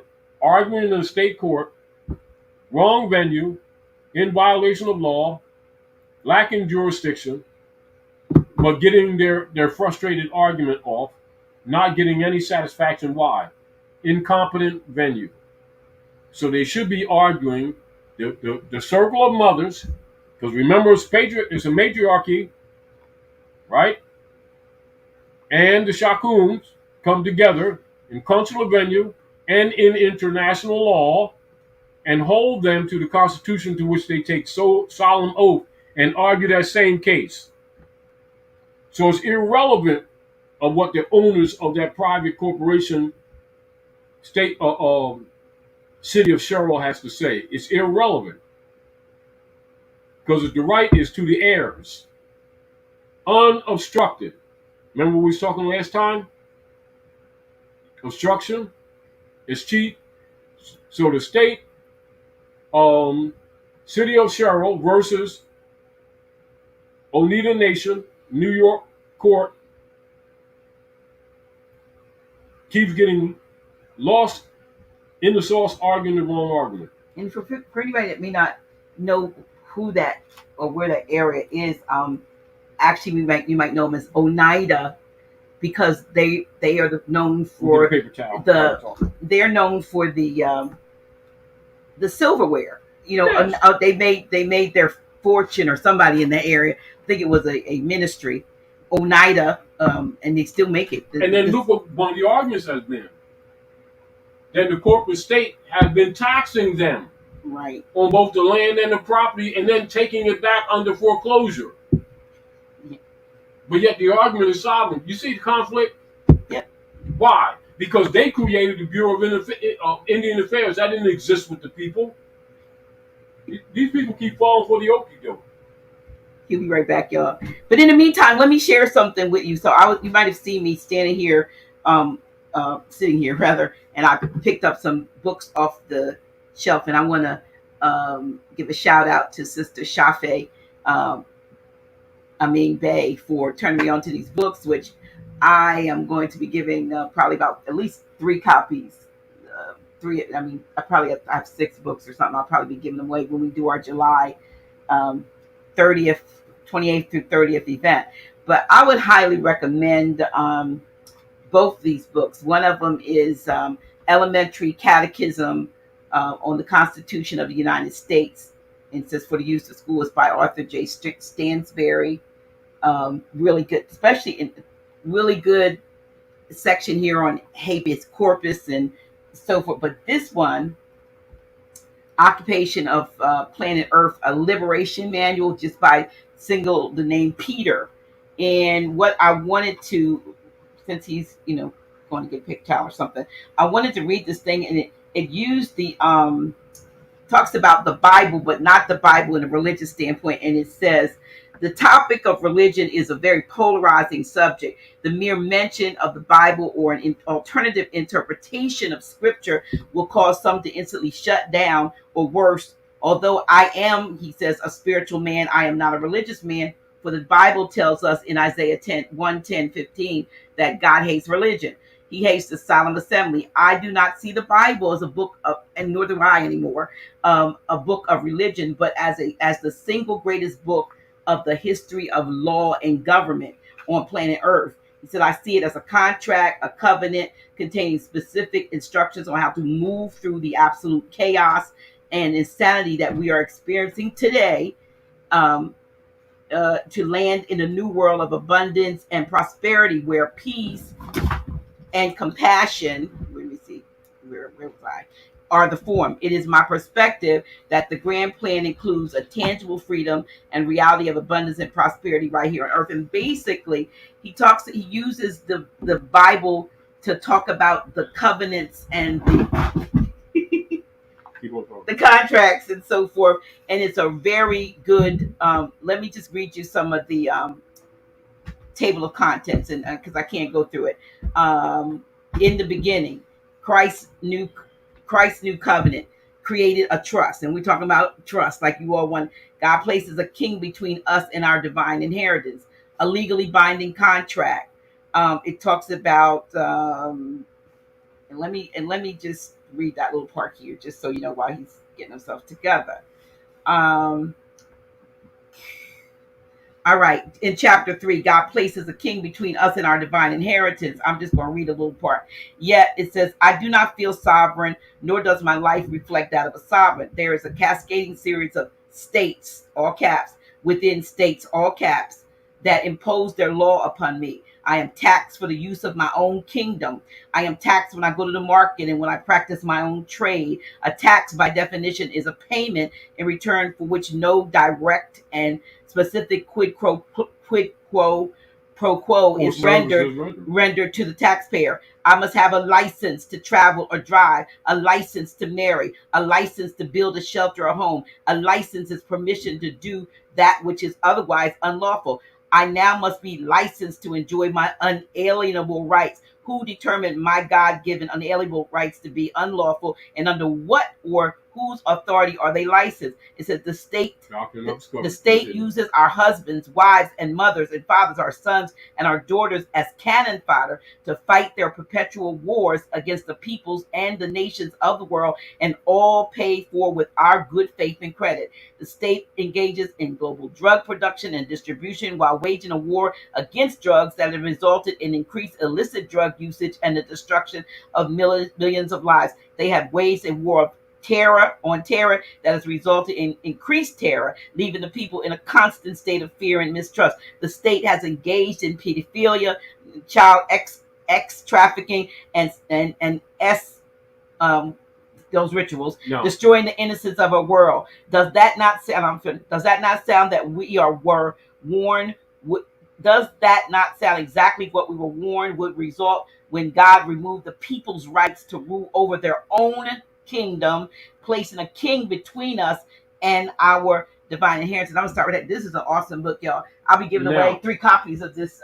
that statement, that that that, uh, that statement that you made, which is a few paragraphs, Yeah, is exactly behind the spirit of what I'm talking. that's what I'm saying. This is called a liberation manual. This, and I was told that the one who wrote this, and I'm not sure, has been deleted.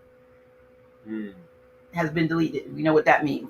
And this is It's purgatorious, and yeah, this is, it doesn't even show, but it's talking about current stuff, y'all. And so I did pick up about 3 copies, and so I want to be able, Mhm. at the upcoming our summer event, Mhm. 2 or 3 of you will get Now, copies of these things. But that, just what you just read, if one, and look at that, Dr. J. Most people, and it's not that they lack intelligence, they lack information. mhm, When they're looking at their economic problems, right? mhm, Or people are talking reparations or anything that they're discussing like that. If they don't understand that, they can be what? Led for years in circles, running around the merry-go, the mulberry bush, after a carrot that ain't even a carrot. right, it's plastic. It- and people who learn a lot of these different processes get offended, when we say certain things. It's not that we're dismissing their studies, but it's apparent that many of them don't understand. They're not going to honor these things. They're giving you argument to buy time. So what occurs is, and my encouragement has always been with people: study trust law, create a trust. Since the leader guys won't do it because they're not going to do it because most of them are compromised. Although privately they'll have their stuff in trust, they're not going to have these kind of conversations with the masses. Don't expect it. Morally you can, ethically you can. Don't expect it because they're not going to happen. In other words, you're not going.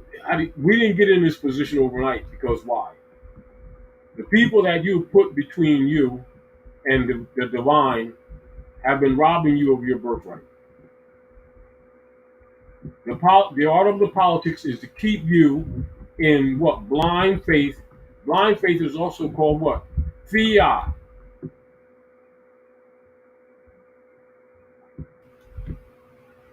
Everything they do is a fiat.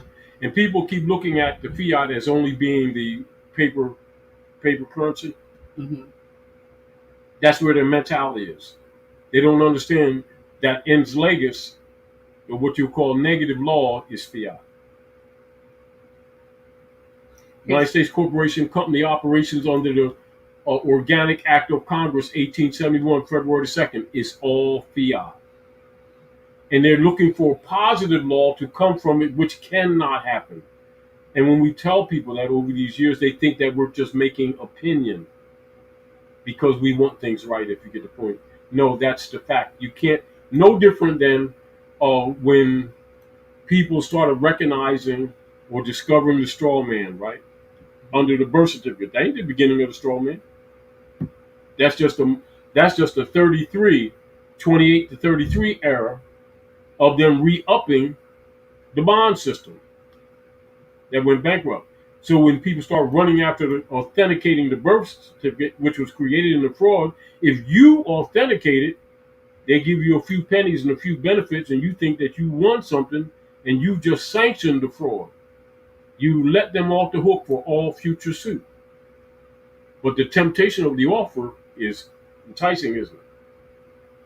Mm-hmm. Oh, you're going to get your hands on this bottomless pit account.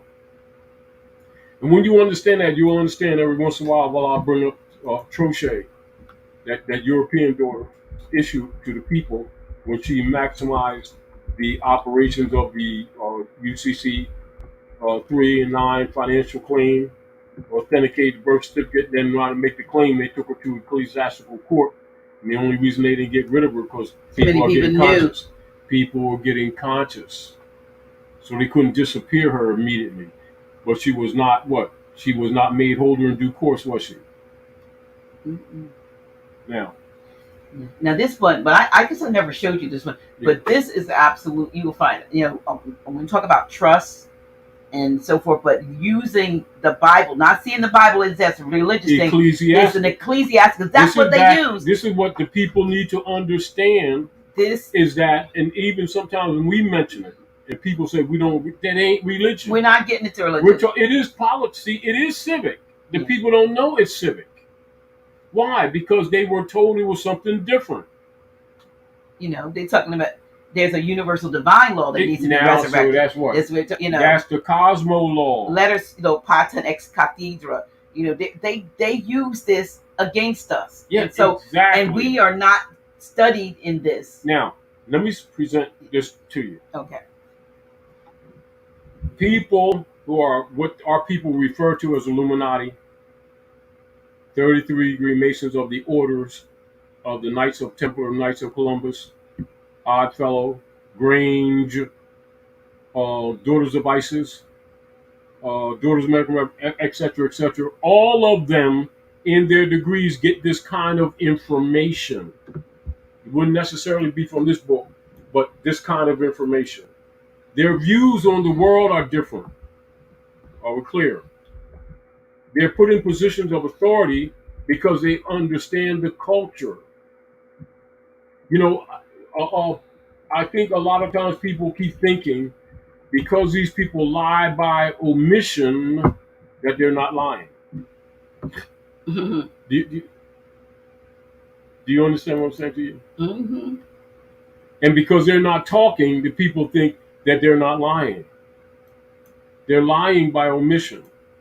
And this is what has allowed them to attack people who have been exposing the culture to the people or getting them out of the way because they don't want the people communicating. You know how they talk in the King Alfred? Mm-hmm. And, back to when I went to the lesson of the Crescent and the Star, right? Yes. Right? I'm going to just give support. Oh, you're going in the book. Okay. If you want to support us, make sure you don't get the fakes. Look, I'm putting that up. Look, they're making more and more cash apps. I think that with my name and Dr. G and all that stuff on it. Oh gosh, I don't believe it. Baby. You're gonna have to make a point and post them so that people know the difference. Yeah. And put a cross out. Yeah, because people are just crazy. Now they have and this is not new, but this is just feedback to show you what their intention is. See, because they actually tell you what we've been telling people for years, and what you just read. Mm-hmm. Now you understand the Executive Order 11540. Now, so provided for Executive Order 11490. October 19, 1969. This executive order was authorized October of 1969 to counteract the minority emphasized blacks, Indians, Latinos, Puerto Ricans, and poor whites in their rise from up under the depression and powers that be, the government. They're the powers that were. Yeah. Now, so here, their summary is this: the people hire politicians so that the people can, 1, obtain security without managing it. 2, obtain action without thinking about it. 3, inflict theft, injury, and death upon others without having to contemplate either life or death. 4, avoid responsibility for their own intentions. 5, obtain the benefits of reality and science without exerting themselves in the discipline of facing or learning either of these things. They give the politicians the power to create and manage a war machine to provide for the survival of the nation womb. Right. You see? 2, prevent encroachment of anything upon the nation / womb. See the feminine principle? Mhm. Even when they're doing negative, what? They study the laws of nature. Well, in the Bible, womb and matrix are synonymous. So the Exactly. matrix just means Because it is. womb. It is. And what I'm saying to you, and what I'm presenting, I want the people to recognize we're not just talking opinion. This is culture, philosophy on the planet. And not being aware of it will make you subject to people who know it and would use against you.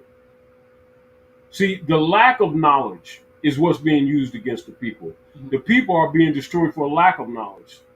They think that because of what they know and their logic of intelligence is sufficient. It isn't. They lack knowledge. And so therefore they become pawns in the game for sake of lacking knowledge. But the ego gets in the way, if you get the point. This is where everybody's, has trained in this idea, my God makes the best sandwich. But yet we all got one God, but yet my God is the special one. See the whole contradiction? And people are trained like that. And the priesthood is controlling the different versions, or what they call sects. What are sects? Sections. Schism. Divided. Common language, divide and conquer. Read that because I know you saw something impactful. No, that's just a hierarchy of order of how this goes. I don't know if you may not be able to read this, y'all.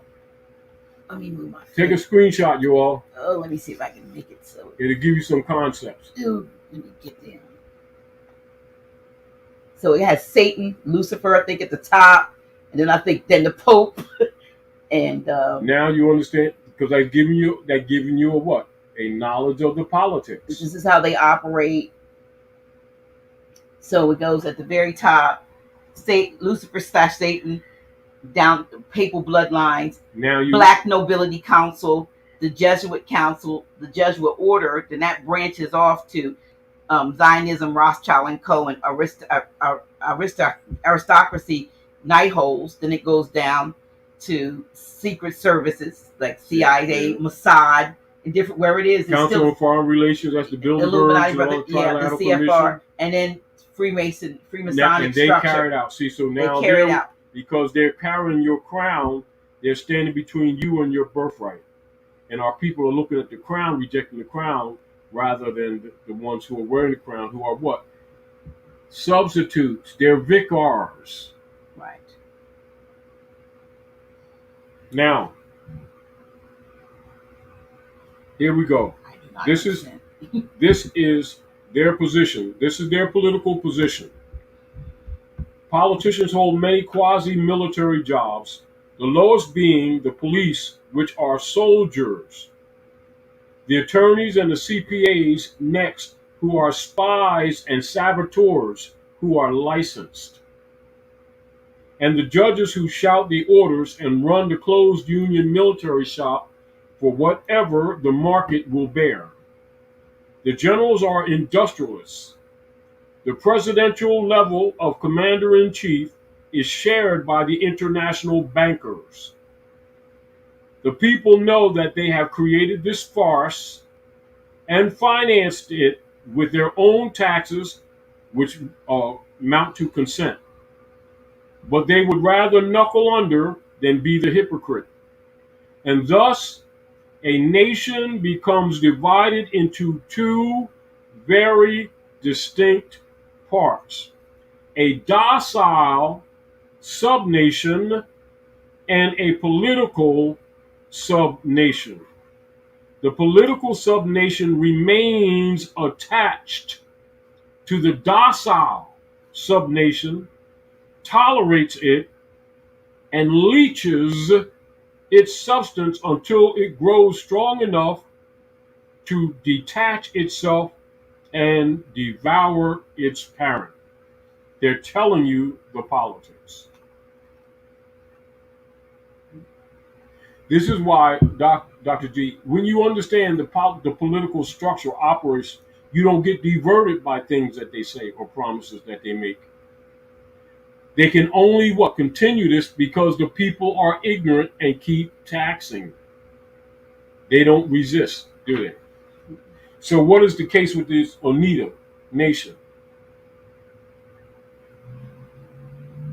we didn't go into the detail because that's why I want you all to look at it. That the corporate city of Sherelle is taxing them back out of the land and have successfully done it. And they're arguing a valid but empty argument in the improper venue.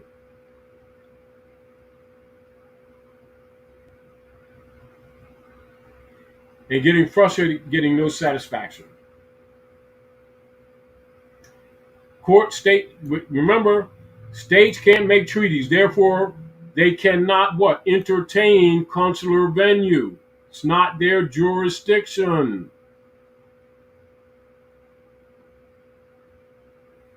And because Eisenhower shut down consular venues in 54, does not mean he had the authority, does it?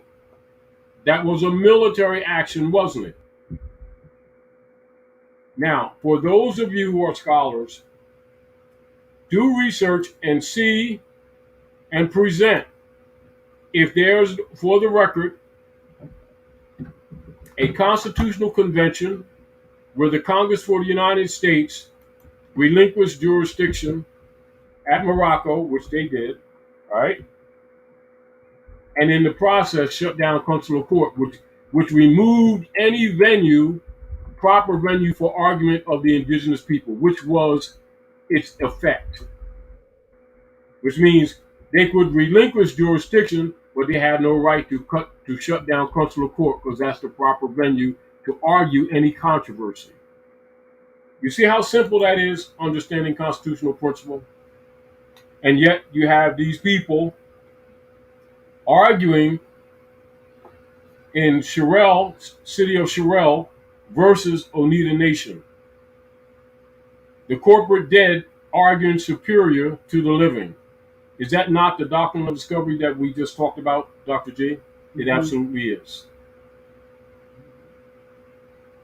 Now, what I plan to do, some of which I will not speak on this venue, at this time, I'll be talking to a few people who talked to me in the last few months earlier, and give them an outline, because I'm not going to be distracted with them, if you get the point. However, I'll give them an outline of what I just said and where they need to be.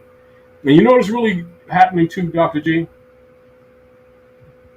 The people are frustrating themselves going with all these different programs, and they're going to be forced to get right back to what I've been telling them the whole time for 50 years. And that's the consular venue. And they keep arguing why it doesn't work, but they keep on arguing or agreeing to venues that are designed to get them off it in the first place, which don't work. It keeps buying them time. And see, then when you get to this next generation, they lack a background because the knowledge is not being preserved for them. And they keep looking at it as opinion. You see the point? Mm-hmm. Now, what you just read is the political fact. What you just read earlier, political fact, right? And this is like 280 pages, so it's a lot of stuff in here. What I just read is political fact. Mm-hmm. This harmonizes with that. Mm-hmm. However, our people having meetings, whether they're talking about reparations or any other thing, or fixing their communities, if they don't understand the politics and the political background, what's the odds for them to of having successes? Because which indicates their incompetence, because they're always arguing color, skin, racism, and everything that ain't what's going on. This is what's going on right here. What you just read is what's going on. And so what are they doing? They're funding their own enslavement. And then they have meetings, have organizations to try to get fiat to satisfy their injury. Which means they can give you fiat right now, stack this desk right here, right up to here, right, that you can't even see the camera. And overnight, by computer, you got a bunch of paper that's worth nothing. And they don't understand that's what the word inflation is. Yet their obligation is that no state can do what? Coin anything but gold or silver coin for payment and debt. And they can't make any mark or reprisal. So they're exercising jurisdictional powers that's not vested with them, aren't they? Aren't they? That's true. To the injury of the people. Read that, please. Oh, because you're always talking about the Sister QV Yeah. trust, and it's one. This is on page 100. Sister QV derives from the French and means he or she who lives. Black's Law Dictionary confirms that it is a phrase used in legal terms to mean a number of things. For example, the quote unquote the insured, quote unquote the policyholder, or quote unquote the person whose life measures the duration of an insurance contract. According to Black's Law Dictionary, when the word trust is added, this refers to one who benefits or he who has a right to a beneficial interest in and out of an estate, the legal right to which is vested in another. The modern day term for this, again, according to Black's Law Dictionary, is beneficiary. They're legal now. All right. Now, so now we're dealing with hereditament, aren't we? Hereditants are corporal and incorporeal, aren't they? Yes. So if the people are arguing these things relative to their economic problems, and they don't know that this is the foundation, their arguments are voided by default, no matter how passionate they are. And this is many of the people know that the masses don't know this, and know that they can guide their thought process by giving them a narrative and by blocking information like this, or suppressing people like myself, yourself, Lamont, and others who are teaching these principles, or trying to discredit those who are teaching these principles. Why? Because if the people know the tones of the game is up. Because the fiat lives, because the people's what? Blind faith, not. Go ahead, read that. Oh, this? Yes. Here, down here. Wherever you put creation of money, trading at the trading in bodies and souls. There's a good reason why America is purportedly the freest country in the world, has the highest per capita prison population in the world, because it is profitable. Another process the government uses to create funds from our good faith and credit is through the monetization of our indictments, true bills, as well as judgments after conviction. The same happens with every speeding ticket, parking ticket, etc. When a case is filed under an indictment or information, the prosecution and courts issue a series of bonds. These are the bid bonds, performance bonds, and payment bonds, or GSA form SF-24, SF-25, and SF-27, respectively. Now you understand the terminal job of 55 Water Street. Yeah, we keep telling people. Keep on going. For each charge of the indictment, the bond gains its value from the good faith and credit of the all caps defendant and the legal fiction all caps person. You become surety for the bonds. In many cases, the courts will order you as surety to be locked into their vaults, more commonly called prisons. Yes, the OW camps. Yes, so the GSA form SF-20. So therefore, their very existence is for human trafficking. And anything relative to constitutional enforcement is the restoration of a state, which is the reparations, not the fiat. And you know, trying to get people to use their intelligence to recognize that they're being played. You know how people get blinded by the carrot? Mm-hmm. Yeah, absolutely. Absolutely. So this, you know, it goes over it really, and there's even a communication here that he sent to Trump. So this will let you know how recent this is. A copy of affidavit. Was it an affidavit or a letter? Official surrender. Official surrender sent to Trump. Special notice of deed of conveyance. Special notice of interest, statement of interest. We got all these things in here. Now, the nature of this, what you see, is the paperwork system that we've been sending people who say the paperwork, Right. when they don't understand. If you don't speak up, You can't. exactly, don't kill the bond. Yeah. So so it's copies in here. It's examples But in it's here. showing you patterns. It's showing you principle. Yeah, so. Now, see, once you understand the principle, politically you're liberated. Now, Well, that's it's the called area. a liberation manual. Yeah, well, let's go. Now, what most people don't understand, that's what nationalization involves. These thought processes and actions. Absent of action, you abandon your estate. Yeah. But you got to do something. Exactly. But you got to do the right thing. In the right. So you can't, if you don't know what's going on. Yeah.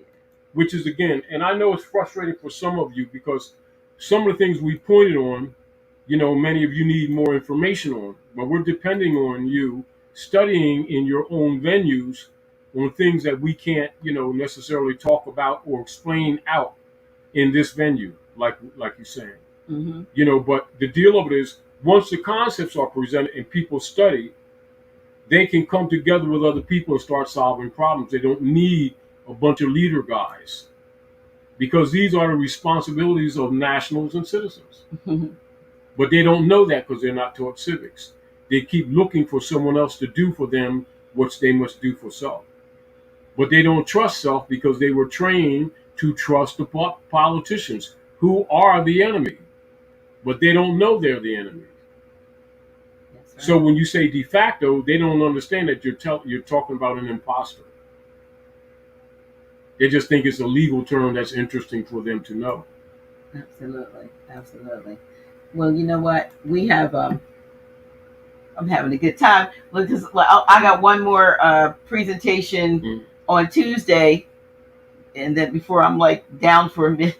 Mm-hmm. Well, give them a good one. Yeah, we're gonna. Listen, you all. Thank you.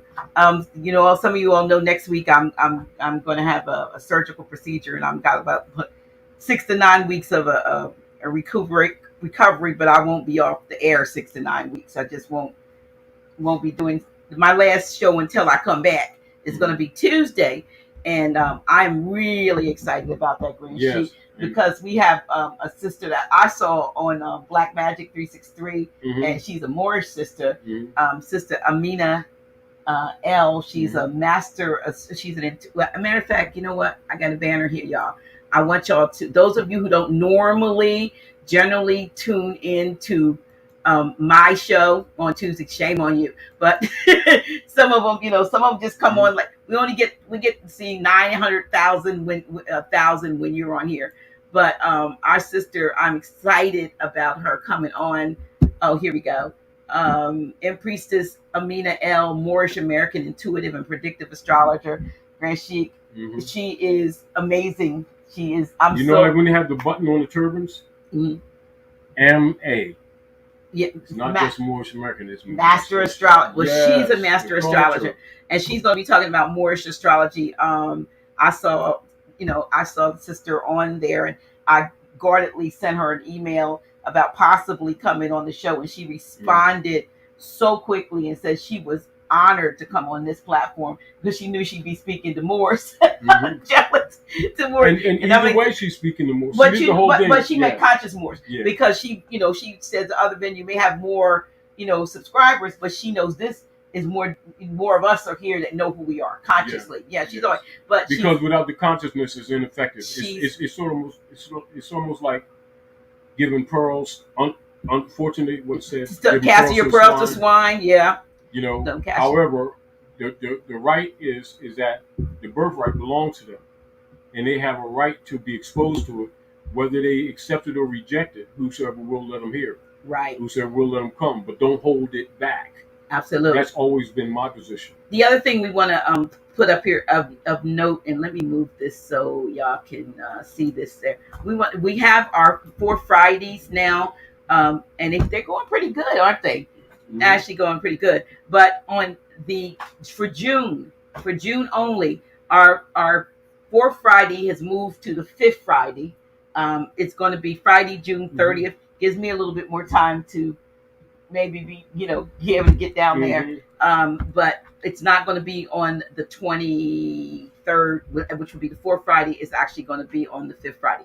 Those of you who still want to come to Wilmington for the fourth Friday, we actually have the Clifford Brown Jazz Festival, Grand Sheik going on that fourth Friday. Oh And yeah. I think Friday night is Kim. It starts like Wednesday, but Kim is the headliner on, and I forgot the other artist So on Friday night. And it's outdoors and it's free, y'all. So you look up the Clifford Brown Jazz Festival in Wilmington, Delaware, and some of the greatest artists that you pay a lot of fiat to go see every year here. For 3 days in June, we actually have a free opportunity to see these people in free. So we're not doing the fourth Friday in June. We're actually doing the fifth Friday, and then we want you to get your ticket for Friday, July 28th through Sunday, July 30th. We did this in March, and we're doing another. It's the Soulful Summer Gathering and Strategic Planning Retreat. I'm so looking forward to it. We have, we even have some more folks that I don't have there on here that are going to be a part of it. But you want to get your ticket. You can save $15 per ticket if you get your ticket before. You buy 2 tickets at the same time and save $30 on that overall cost. Instead of $75 a ticket, it will be $60. But you have to buy them as pairs of 2, and you have to do it before. Give me that basket so I can take it downstairs and empty it. Okay, well through June 30th. Wait. Look, he's ready to go, y'all. It's hot up here. It's hot up here in this office. We have to put the air conditioner in the window here. But just want you to know to get your ticket if you're planning to come, and you really should.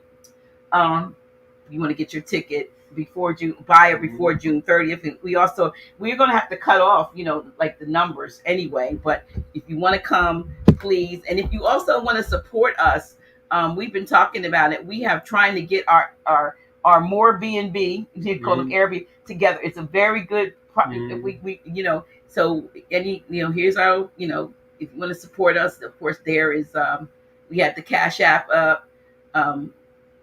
We haven't gotten much support lately, but I don't think it's because you don't care about us. But if every last things have been diverted, right? So and we know on Cash Apps there's like 3 or 4 other Cash Apps made up that looks like that somebody made up. That's absolutely. There's even one that's called that has the logo of the street on it. Says Reawakened Minds. Has Dr. G Reawakening Minds. That's not us.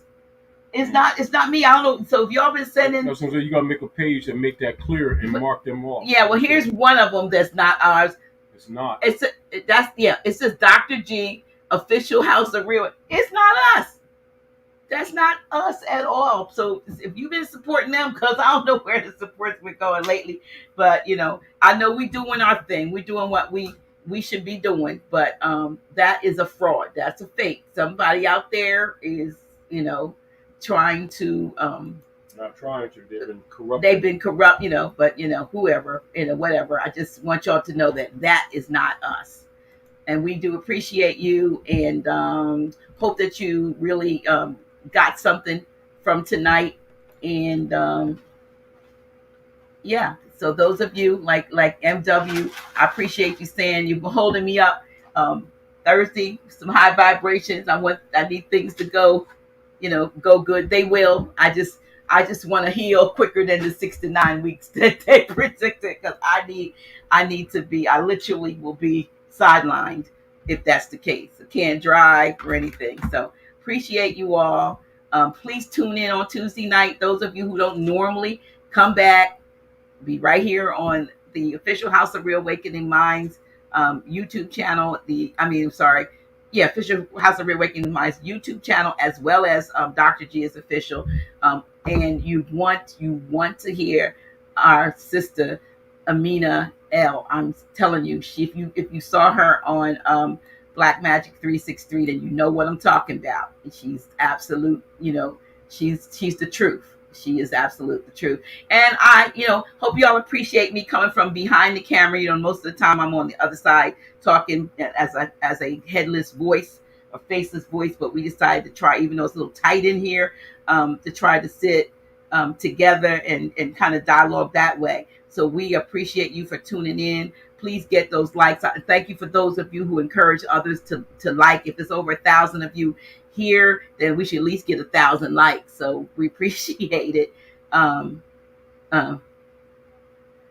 so we appreciate, you supporting us and what we're doing. Because like I said, we're trying to get our property together so that we have a place for people to stay when they come here. But we don't beg y'all. We give more than we get back. For those of you who do support us, we just want you to know that we do appreciate you, because this is something that is done from a divine mandate. This isn't something that I woke up one day and decided I would do. I'd rather not be doing this, the truth be told.